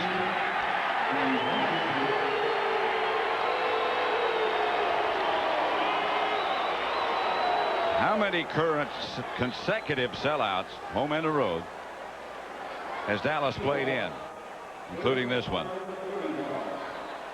I would just say a whole bunch. Yep. Seems like every time we do a game, it's a sellout when the Cowboys play the answer. I guess, what is 59? 59. That's what I would have guessed. The last one they didn't sell out for anywhere was right here. I wouldn't have guessed that. What, do you win some stuff or something? You win some Aflacs? Yeah. Screen pass. They don't get a first. Cardinals will have to punt. I think this is an example of what Buddy Ryan was talking about is offense, don't give them the game. Don't do anything stupid. Don't force anything. Let the defense win it for you. Listen, the defense blitzes too much and lets Michael Irvin out there on an island with James Williams. They're not going to win it either. They're going to lose it for you. What they did in the first game, and that part of the defense didn't work. Eagles back to punt. Kevin Williams standing back at about the 22-yard line. It is okay. Williams signals full catch and makes it at the 21-yard line. That's where the Cowboys will begin. We're tied at 21. We offer our deepest sympathies to the family of KNPX TV sportscaster Steve Vicente, who was killed in an automobile accident last weekend in Washington, D.C. He had accompanied the Cardinals to their game this past week. Our deepest sympathies.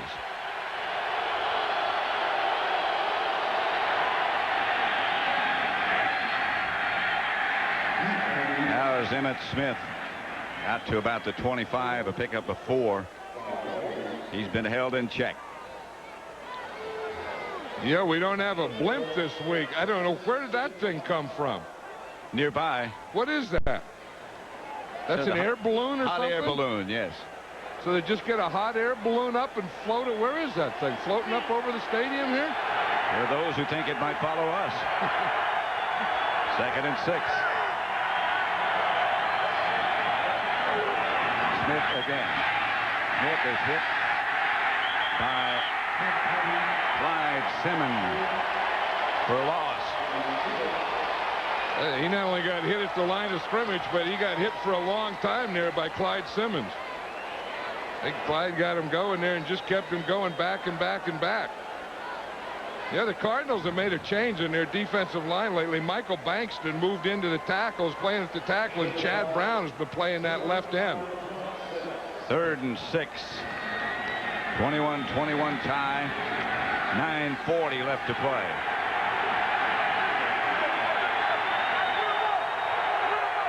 Third down 6. Let's see if they put the pressure on. There's not a blitz.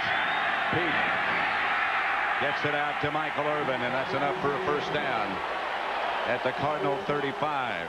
I remember when Norv Turner was the offensive coordinator of the Cowboys, and used to talk to him before the game, and I'd say, what's your game plan? He said, well, it's the same as every week. He said, we just hand it to Emmitt and throw it to Michael. And now with Troy Aikman out, it looks like that's the game plan that they're giving Rodney Peete. Hand it to Emmitt, throw it to Michael. I'll tell you what, Rodney Peete has thrown the ball pretty well.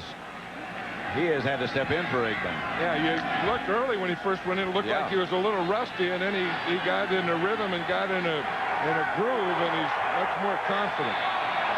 1st and 10. Here's Pete going to throw it again. Going deep. Pass is caught by Alvin Harper this time. Harper. I don't know how, but that's a catch. That's the same thing. See, now James Williams isn't playing uptight. He's playing off, but it's the same place. Alvin Harper runs an out and up. Right there, he gets a step on him. Then he brings that right hand back, pushes off a little with that, and Rodney Peete makes one heck of a throw. Again. I think they just look over at that left and say they're going to go to work on James Williams and put Michael Irvin over there, or Harper, or whomever. Both of them so much bigger than he is. First down. The handoff is to Emmitt Smith. Smith is tripped up again at the line of scrimmage by Andre Waters. No gain. And that's the thing that you have to be able to do. When they come up and they're going to put their safeties up there and they're going to blitz and they're going to not let you run, you have to be able to take advantage of that one-on-one coverage on the corner, especially when you have better receivers than they have a corner. Smith has 16 carries for 57 yards. They've kept him in check. 2nd down and 9. Here's Pete. Has the protection. The pass is complete to Novacek at the Cardinal 15. Novacek, an ex-Cardinal. That's why you always have to throw it deep. And you always say throw deep to loosen them up. And you can see what happened. when they were throwing short and they were trying to pound things in there, they couldn't get anything going. Then they got that deep one. Then they can get a little running. Then you can go to this short stuff to Novacek. But the thing that they did by throwing to Irvin and then coming back and throwing to Harper is they've loosened this Cardinal defense up. 1st and 10, Dallas. With the Cardinal 15 and a half. Clock running. That's Emmitt Smith running. Inside the 15, about the 14. Again, Emmitt stopped in a hurry, this time by Bankston. And now the Cowboys are getting down into that area. Remember, Troy Aikman threw that first touchdown pass to Harper. It was a slant out there to the left. And they may not do it on 2nd down, but I wouldn't be surprised if in this drive somewhere they come back to that slant or short post, whatever you call it, to the left. 2nd and 9. They might do it this time. Harper goes left. Irvin comes right.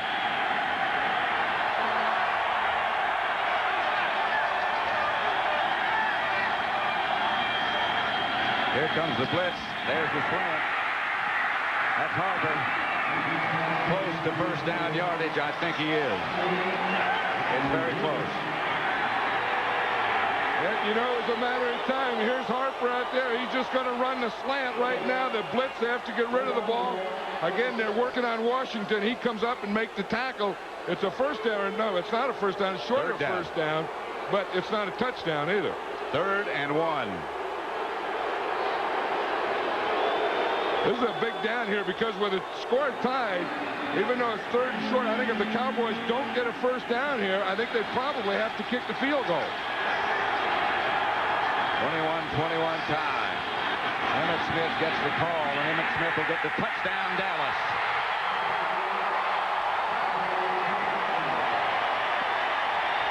The Cowboys take the lead.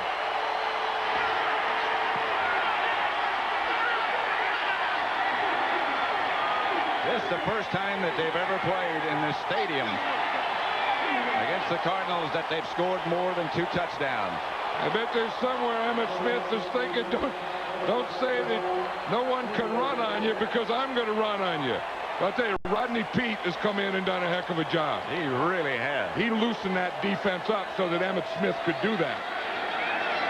Chris Bonio for the extra point. Novacek holding. Bonio's extra point is good. 28-21 Dallas as Aikman still looks on. 5:13 left to play. Sun Devil Stadium in Tempe, Arizona. The Cowboys lead by a touchdown, 28-21, and what a job Rodney Peete has done. Emmitt Smith scored the go-ahead touchdown. Michael Irvin has 2. Alvin Harper 1.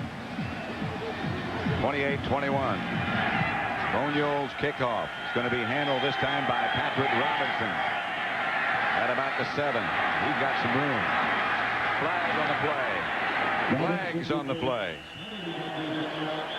They're throwing flags from the front and the back. They must have caught some good stuff against the Cardinals here.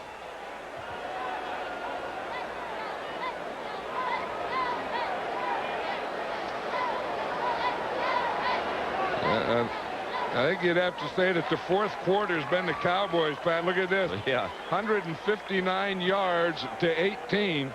During the return, holding by the receivers, number 95. 10 yards, 1st down and 10. And in that 4th quarter, they also got 2 touchdowns, and here's one of them. Watch Daryl Johnston here. He's going to get a couple of blocks. What they do is they're going to take Wilbur Marshall, number 55, kick him out. Johnston, boom, he gets Clyde Simmons there. Comes up, boom, gets another one right there. And that's what got Emmitt Smith into the end zone. Watch Johnston's 2 blocks. Turn out, boom, right there, 1. Boom, right there, 2. And that was enough to get Emmitt Smith to the corner. That's about all he needs. First sack by either team all day. That almost took half of Berline's top parts off. 2nd and 15. Handoff. You can be conservative and you can be conservative. That may be too conservative. Yeah, that's, you know what they're probably worried about is the poor field position and trying to open it up with this poor field position. But Leon Lett looks like he's just possessed. I mean, he's just taking this thing over.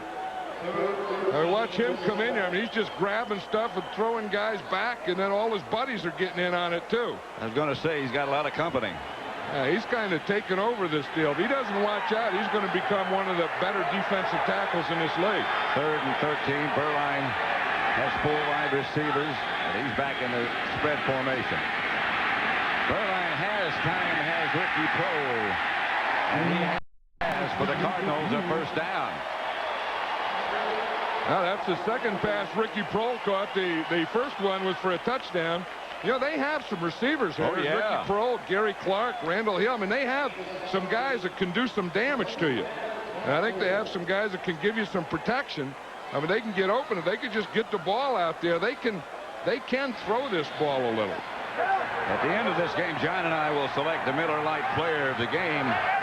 Right now, it's too tough to call. Here's Berline back to throw. Protection's good. The pass is complete. It's Gary Clark. Flag on the play.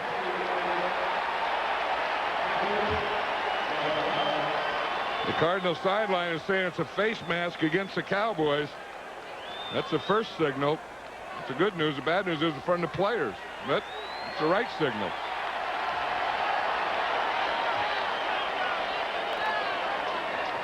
Now, buddy, I think number 24 on the defense, 5 yards, first down.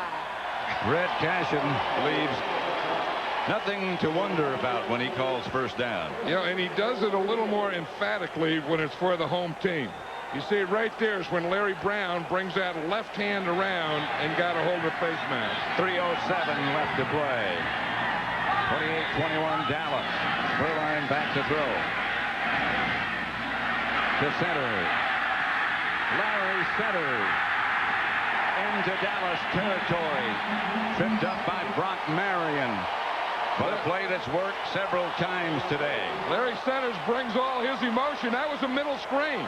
You know, when you were getting pressure up the middle was starting to take over, then you just let them come up and you just hit the screen right over the middle. Usually screen passes are out to the right or out to the left, but that one was a middle screen. This has been some battle. 2.5 minutes left. 1st and 10. Dallas by a touchdown. 1st and 10 Cardinals at the Dallas 44. Berline chased out of the pocket by Lett. Berline fires. Ricky Prohl takes the pass from Berline. He was very close to being over the line of scrimmage when he let it go. But they're moving the chains. It's first down, Arizona. That's one thing about Steve Berline, you know, is he can move a little. He sees Lett getting the pressure up the middle. He moves to the outside. He's directing to the left. And then he sees Prohl. That's not a bad guy to throw it to. Because Prohl's going to, 1, catch the ball, 2, know where he is, and 3, stay inbound. Berline 18 out of 27. 1 touchdown for the day. The touchdown to Prohl. Here comes the late blitz. Pass, I believe, is picked off, incomplete. No interception. They were both out of bounds. That was Kevin Smith who made the catch. I think if you want to go to work deep, you don't want to go to work on Kevin Smith. We talk about Aeneas Williams being one of the best corners in the league. Kevin Smith is also one of the best corners in the league. And most teams have noticed have been staying away from him. He catches the ball there, but that right foot is out, and the left foot stays in. They have the same rules as the offensive guys do. 2nd and 10. 4 wide receivers. Dallas leading 28-21. Centers is back there with Berline. Flag on the play. Haley, who had lined up on the left side, jumped into the backfield. Lined up over there on Rick Cunningham. Before the ball was snapped. False start. Number 64, 5 yards, still 2nd down. Across from Haley. Yeah, that was Rick Cunningham, and of course that happens when you're playing against Charles Haley. You know Haley's here, and you know that he's going to come, and he's going to come right quickly when that ball snaps. So Cunningham knows that, so he loses. You see that little move right there? Yep. That was what brought Haley, and that was what brought that yellow flag, this deal right there. 2nd and 15. Berline again lined up in the spread.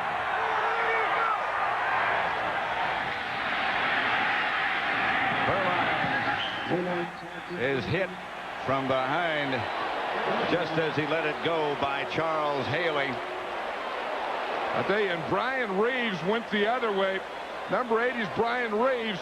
He was going to the post, and Berline throws it to the outside. He sees him there in the post. He throws it to the outside. Haley hit him just as he was throwing it, but Berline threw it one way, and Brian Reeves ran the other way. 3rd and 15.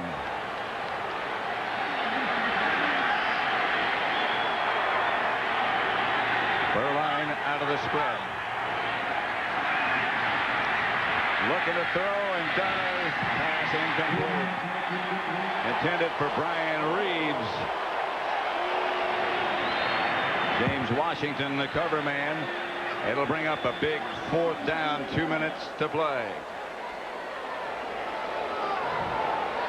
Reeves, the intended receiver. Berline's protection wasn't that bad.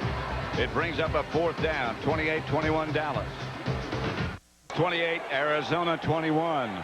4th and 15. The Cardinals at the Dallas 35. Well, you'd have to think here that the Cardinals have to think of either throwing the ball to Ricky Prohl or to Gary Clark. I would think when you get down to 4th down and you only have one play, I would get the ball. Somehow, number 84 will get open for you. I would believe in that. Haley has moved back to the right side to rush. Colbert's over on the left. Berline back deep for the snap. Snap is good. Here comes Haley. Berline got away from him and fires. That won't be enough for a 1st down anyway, and Dallas will take over. Haley with a hurry.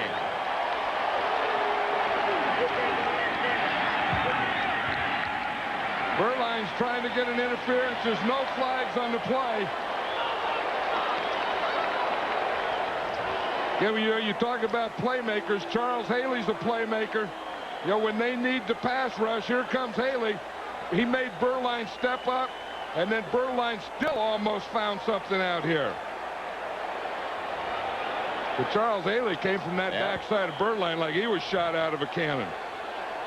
That's what, that's what the Cowboys have. That's why they're the best team in the National Football League. You talk about your weapons, there's another one. Right, and they got big playmakers, and their playmakers make plays when they need them. Emmett Smith over the left side. 1:45 left. Timeout called by the Cardinals. They have now 1 left. I wonder if Troy Aikman knows exactly what the heck is going on now. He looks like he does now. He knows who the guy is next to him. Rich Dalrymple there. And, of course, Gary Clark was on the sideline because Gary Clark on that 4th down play, he was open. And he could have thrown it to Gary Clark. And there's no one in a big situation like that that wants the ball more than Gary Clark. And watch him on that play. You see, he is open. I mean, he could have thrown anywhere in the middle or led him there. But that's what you want. I mean, you want guys. You need on a team, you need guys that in big situations want the ball.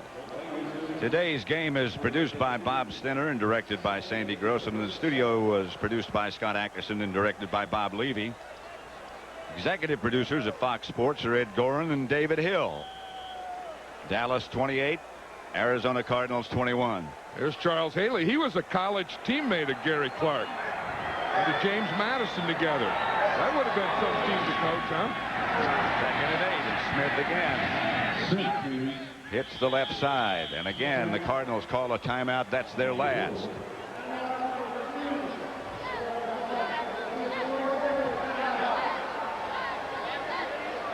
Next Sunday, Fox NFL Sunday begins at noon Eastern, 9 a.m. Pacific, with the hottest 1-hour pregame show on television. Then it's Fox NFL Sunday regional action at 1 o'clock.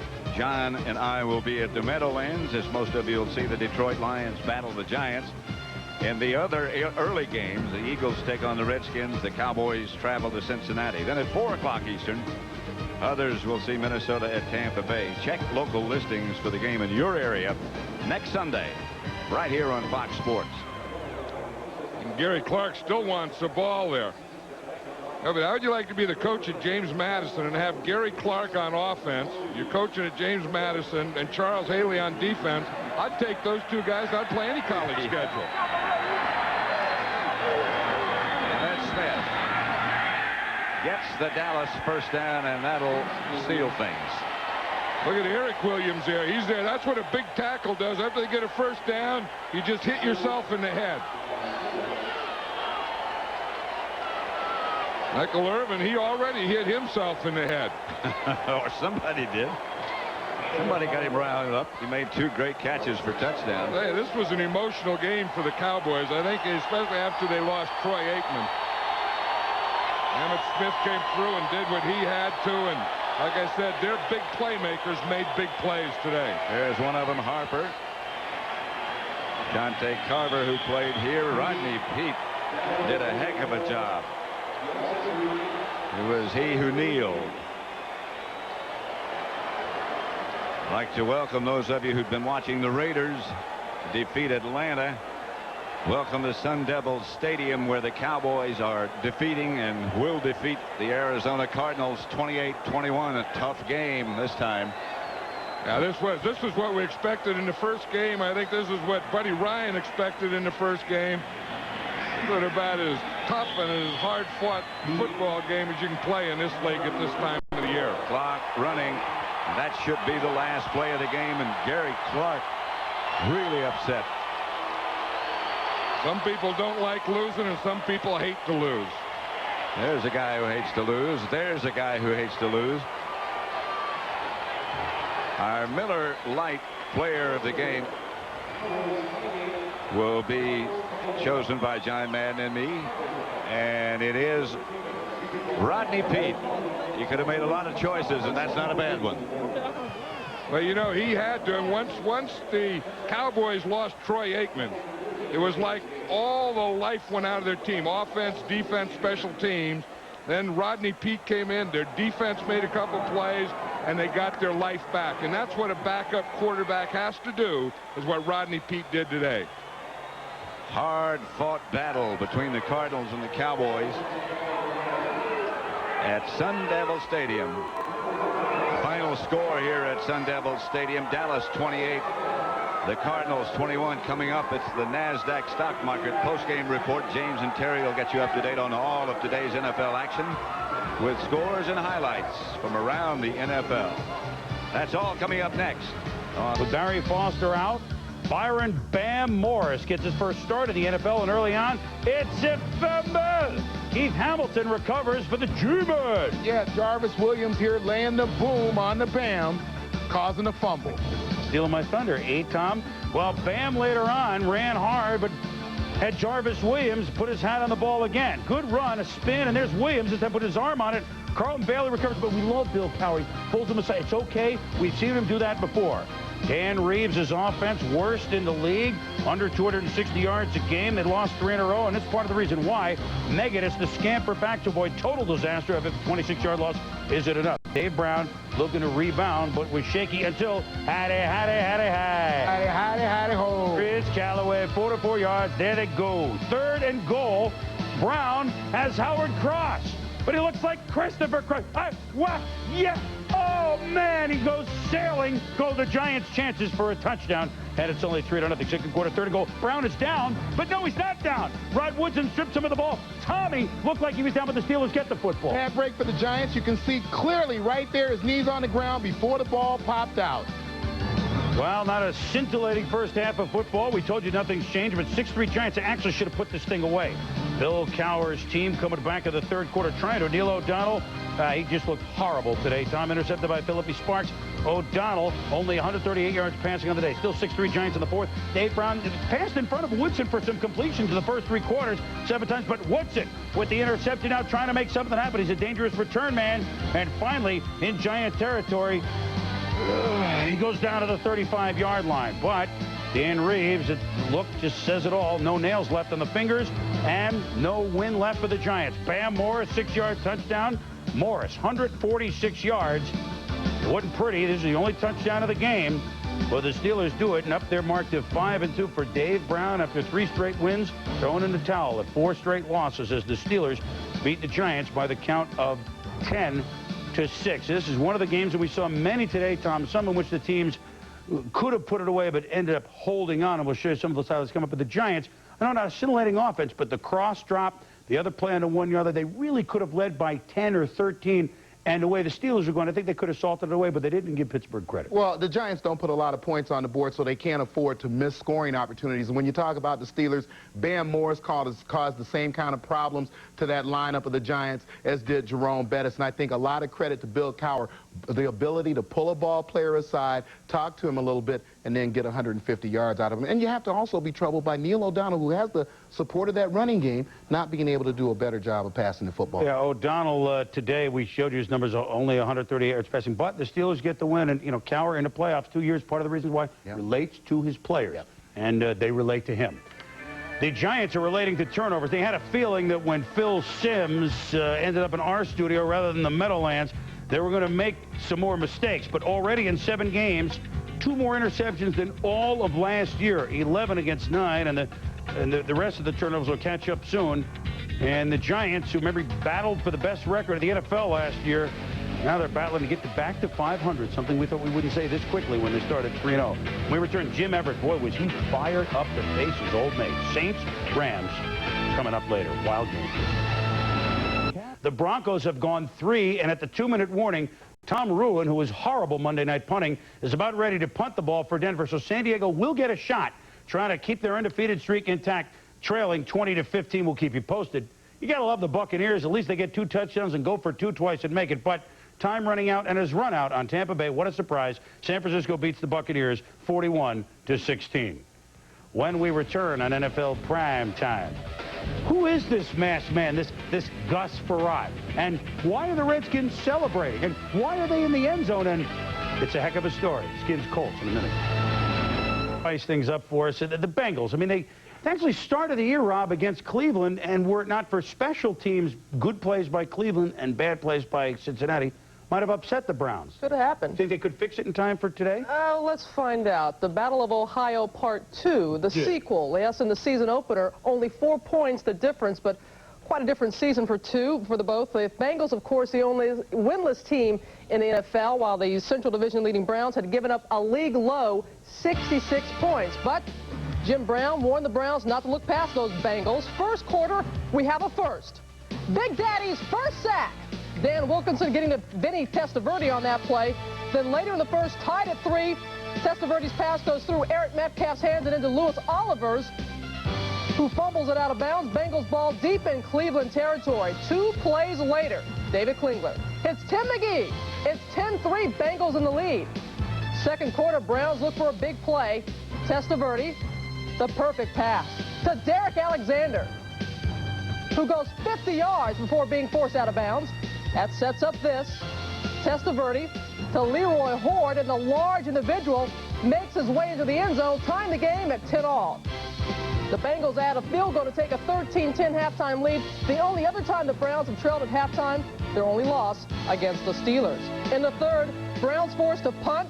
Tom Tupa's punt is fielded by Corey Sawyer, but he's surrounded by Browns and fumbles it. The Browns recover, but not so fast, TJ. Surrounded is right, Robin. Here the Browns clearly do not give Corey Sawyer the 2 yards that he gets by the rules to field that punt. Referees didn't see it that way. Browns had a field goal to tie it at 13. Still in the third, more special teams problems for the Bengals. Lee Johnson's punt from the 3-yard line is fielded by Eric Metcalf, who's wrapped up in eligible man downfield, so the Bengals have to punt again. Second time around, Johnson's punt blocked by Gerald Dixon. Travis Hill recovers in the end zone. It's 20-13, Browns in the lead. Less than 2 minutes later, next possession. Johnson, a punt from his goal line. Eric Metcalf, it gets by him. He gathers it up, looks downfield. You know what's going to happen with this guy. He takes off all the way for the touchdown in the dog pound, 73 yards later. And as you can imagine, TJ, he got some help with this run. Yeah, once that ball bounced by Metcalf, certainly the Bengals lost their lanes. Then number 83, David Frisch, right there gets clobbered by Lewis Reddick. Absolutely. That blur who just went by clears into the end zone. Metcalf, you see his yards on the day, total yards 169. In the fourth, exclamation point, hard running. 37-13, Browns win it. The Bengals, 15 straight road loss, and the 5th time in a row they've lost to their interstate rivals, marking the 2nd consecutive season they've been swept. The Browns 6-1 for the first time since '63.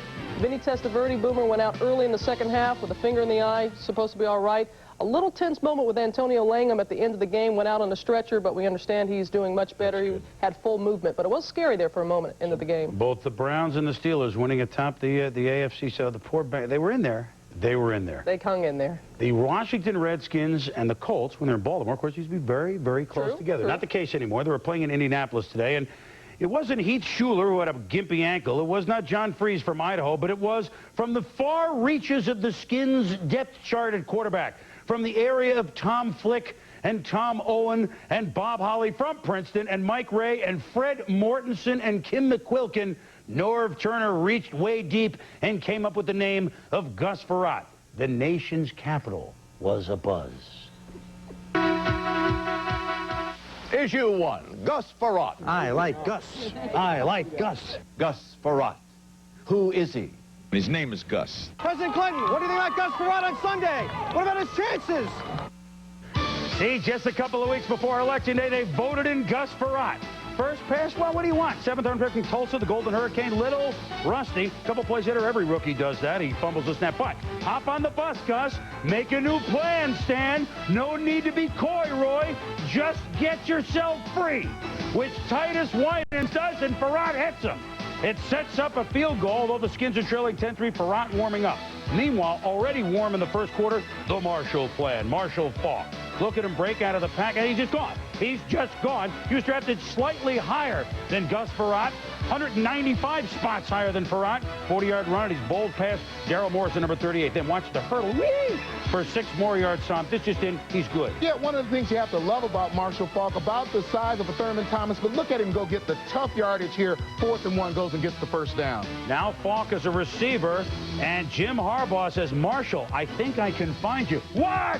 There he goes. He could go all the way. 85 yards. Tommy, what happened to the defense? Standard play in every playbook in the league. 35 trap pass, 2 outside receivers in man coverage. You're going to see man-to-man coverage. Linebacker on Marshall Faulk.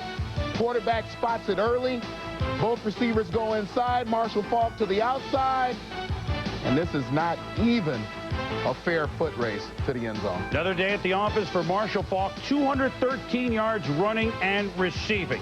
But Gus Frerotte with the team down 17-6 from the 2-yard line. James Jenkins, nice, good pass. Base and defender 17-13. The Skins within 4, Tom. Yeah, and you have to like this about Gus Frerotte. Look at him hang in the pocket. Knows he's going to take a lick right in the face, but he hangs in, delivers the football. Then in the third quarter, the Redskins, I say it's the Senator, Ricky Irvin, bowls in near Election Day, and the Skins lead it 20-17. Irvin's on the day had a big game. He had 90 yards. Then Frerotte hooks up with James Jenkins.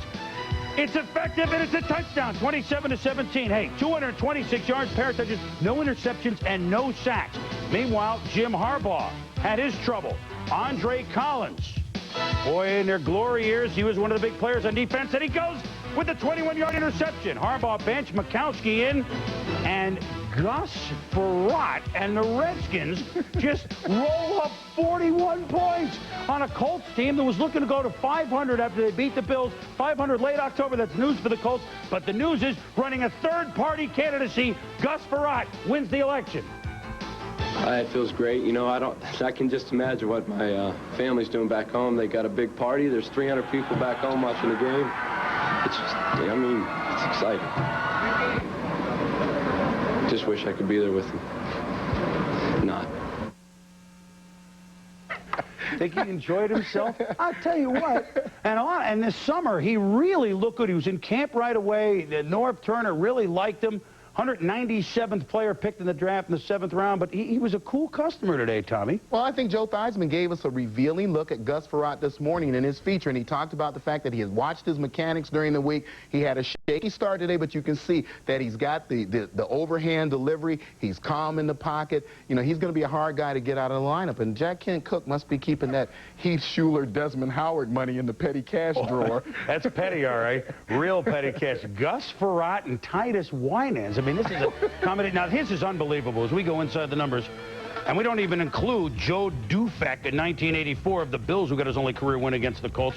Tom Ramsey's first career start was against the Colts for the Pats, winner in 87. Tom Hodson, Pats against the Colts, 91 first career start, winner. Dan McGuire, Seahawks, 91 first career start against the Colts, winner. Scott Zolaak Zolak was a winner in 92 for the Patriots, his first career start. Gus Frerotte. Unfortunately, there's a trend here. If you want to make your first start in the NFL at quarterback, play against the Colts. It looks good, at least on that chart right there. When we return, Barry Sanders, could his mercurial feat lead the Lions back into the NFC North division race? Oh, the Bears stay tied for first. To welcome those of you that have watched the Denver Broncos upset the San Diego Chargers. Humphreys left the game last couple of minutes with an ankle injury. Gail Gilbert led him down to about the 30. 4th and 10, incomplete. The Broncos have given the Chargers their first loss, 20-15. We will have highlights a little bit later on. Last year, the Detroit Lions went wire to wire to win our favorite division, the NFC North, but a loss to Chicago today would put them so far back of home ice advantage, they'd be 3 back of both the Bears and the Vikings, and we're only midway through the season. Add to the fire the fact that Chicago came to town with an old friend, Eric Kramer, at quarterback. Big decision for Dave Wannstedt, starting Kramer, now healthy, although he didn't think it was such a big thing, even though they won 3 straight with Steve Walsh. Pass to Curtis Conway off his hands, off about 8 hands to Robert Massey, and the Lions with their first interception since September 11th, and it comes against their old mate. It's just odd, but the Lions coming up with some turnovers. Still in the first quarter, the Lions on their own 3. And what would you do, Tom? Give the ball to Barry Sanders. Yeah, no need to pass it, certainly. And Barry goes around left, and then zip! He just could go all the way. But give number 21, Donnell Wolford, the nod for stopping him short of the end zone, an 84-yard run. We saw other players give up at the 20-yard line today, not Wolford. Scott Mitchell on the run, and he throws to Brett Perriman. That was a good throw, Tom, for a touchdown. Yeah, Perriman here working against Jeremy Lincoln, and this is keep working for your quarterback. Perriman up to the front of the end zone, back toward the backside of the end zone, and finally coming back to the football for the touchdown. Folks, you want to see a big-time play? Watch Chris Spielman, 54, just strip the football from Chris Gedney, and he's in the end zone for a touchdown. What a play by Spielman, the Pro Bowler. 14-0 Detroit. But Kramer comes back, Tom, and found his rhythm. Yeah, you watch him here. He goes underneath to Jeff Graham, then he goes to Robert Green. He was starting to feel it and get into that zone. Finally to Nate Lewis, right there on the post pattern in the end zone for the touchdown. Right before the end of half, makes it 14-7. After the score is 14-10 on the ensuing kickoff, Mel Gray. Nobody does it better than him. Look at him go. He could go all the way. What a big day for runbacks. 102 yards. Mel Gray excites his special team coach, Steve Kazar. No one has ever gone for more return yards on kick than Mel Gray, 7,092, passing the former Bear, Raider, Falcon, Charger, Ram, Ron Smith, whatever, 6,900. At any rate, back to the game. It's a 21-10 game, but it's Kramer throwing the bomb, going deep to Jeff Graham, the former Steeler. Late in the third quarter, it's 21-16. They get a 2-point conversion, called back on a penalty. They go for it again from the 12, and they don't get it. It's 21-16. Fourth quarter, Kramer drives them, and on 4th down to the 10, it's an incomplete pass as it bounces off of Massey. They want pass interference as Nate Lewis, but it's not going to happen. And the beleaguered Wayne Fonts, I mean, all he did was win 2 divisions the last 3 years, but the beleaguered Wayne Fonts gets a win and knocks the Bears out of first place, a game behind the Vikes, and keeps Detroit within 2 of Minnesota, 21-16. A question, Tommy, after we watched Barry Sanders in a game when he ran 23 carries, 167 yards, do you think he should get just, I know he's getting paid very well, but just a little bit of Scott Mitchell's money? All of it this year. For 1 year, you get all of it. I think you have to marvel at Barry Sanders and his ability to make that running game work without the support of a passing game. Scott Mitchell still feeling his way around. And this is a little bit of free advice to Coach Wannstedt. Just play the guy who wins the games. when they get ready to fire the coach, they don't look at the quarterback rating before they do that. They just look at wins and losses. But the Lions did win today, but Scott Mitchell, 6 of 17 for 59. That's why Barry Sanders is running from deep in his own end zone. But an important win for the Detroit Lions, who come back after 3 straight losses and snap the Bears' 3-game winning streak. Kramer against Walsh. Well, in 4 starts for Eric Kramer, he's thrown for over 1,000 yards and 8 TDs. Steve Walsh in his 3 starts has thrown for, half the yardage. The difference is kind of like McMahon and Salisbury last year for the Vikes, Tom. McMahon didn't have the numbers, but he had the wins. And Walsh didn't have the numbers, but he has the wins. So maybe a decision to make next week on Chicago.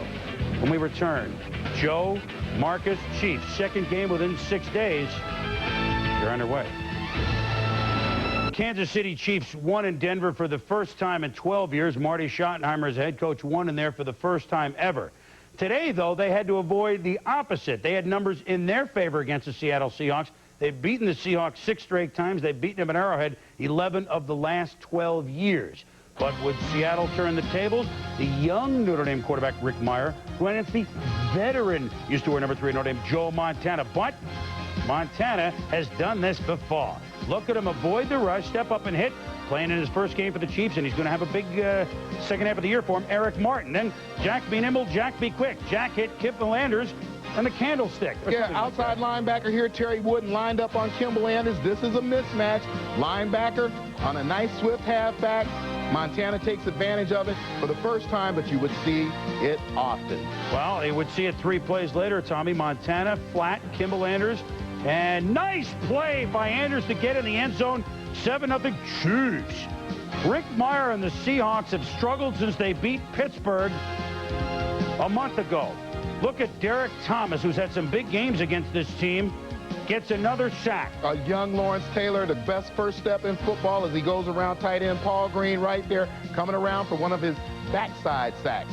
Offensive futility continued for Seattle. Even when he had Ty Meyer looking for a receiver, now he throws, and the ball deflected away from Brian Blades. Larry Cannon, the offensive coordinator, not happy because Kansas City really controlled the clock in the first half, and the scoreboard 13-0, but only 13-0. Tom Flores says, I've seen this before, we can come back.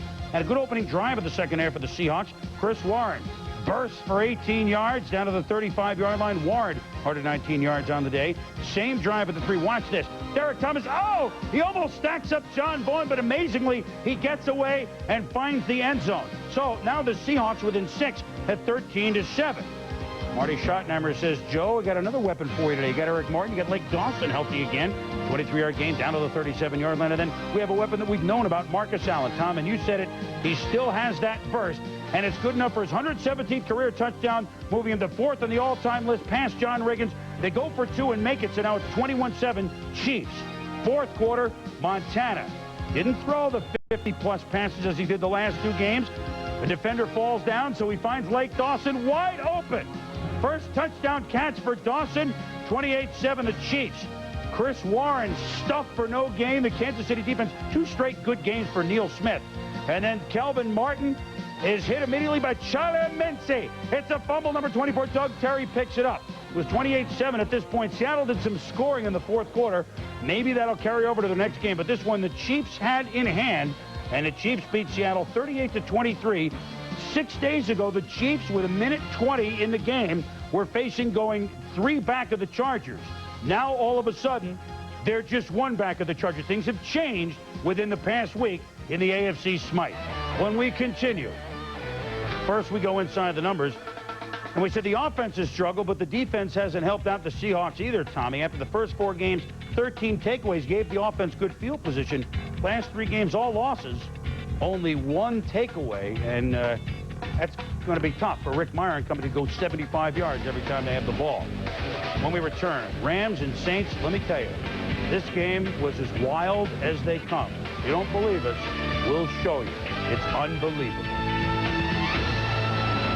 Look at the card, and you looked at Rams, Saints. Who cares? 2 teams below 500, but I tell you what, except for the Monday night game at Mile High, it's the game of the year. I grew up in that area, so I've seen a lot of Saints games.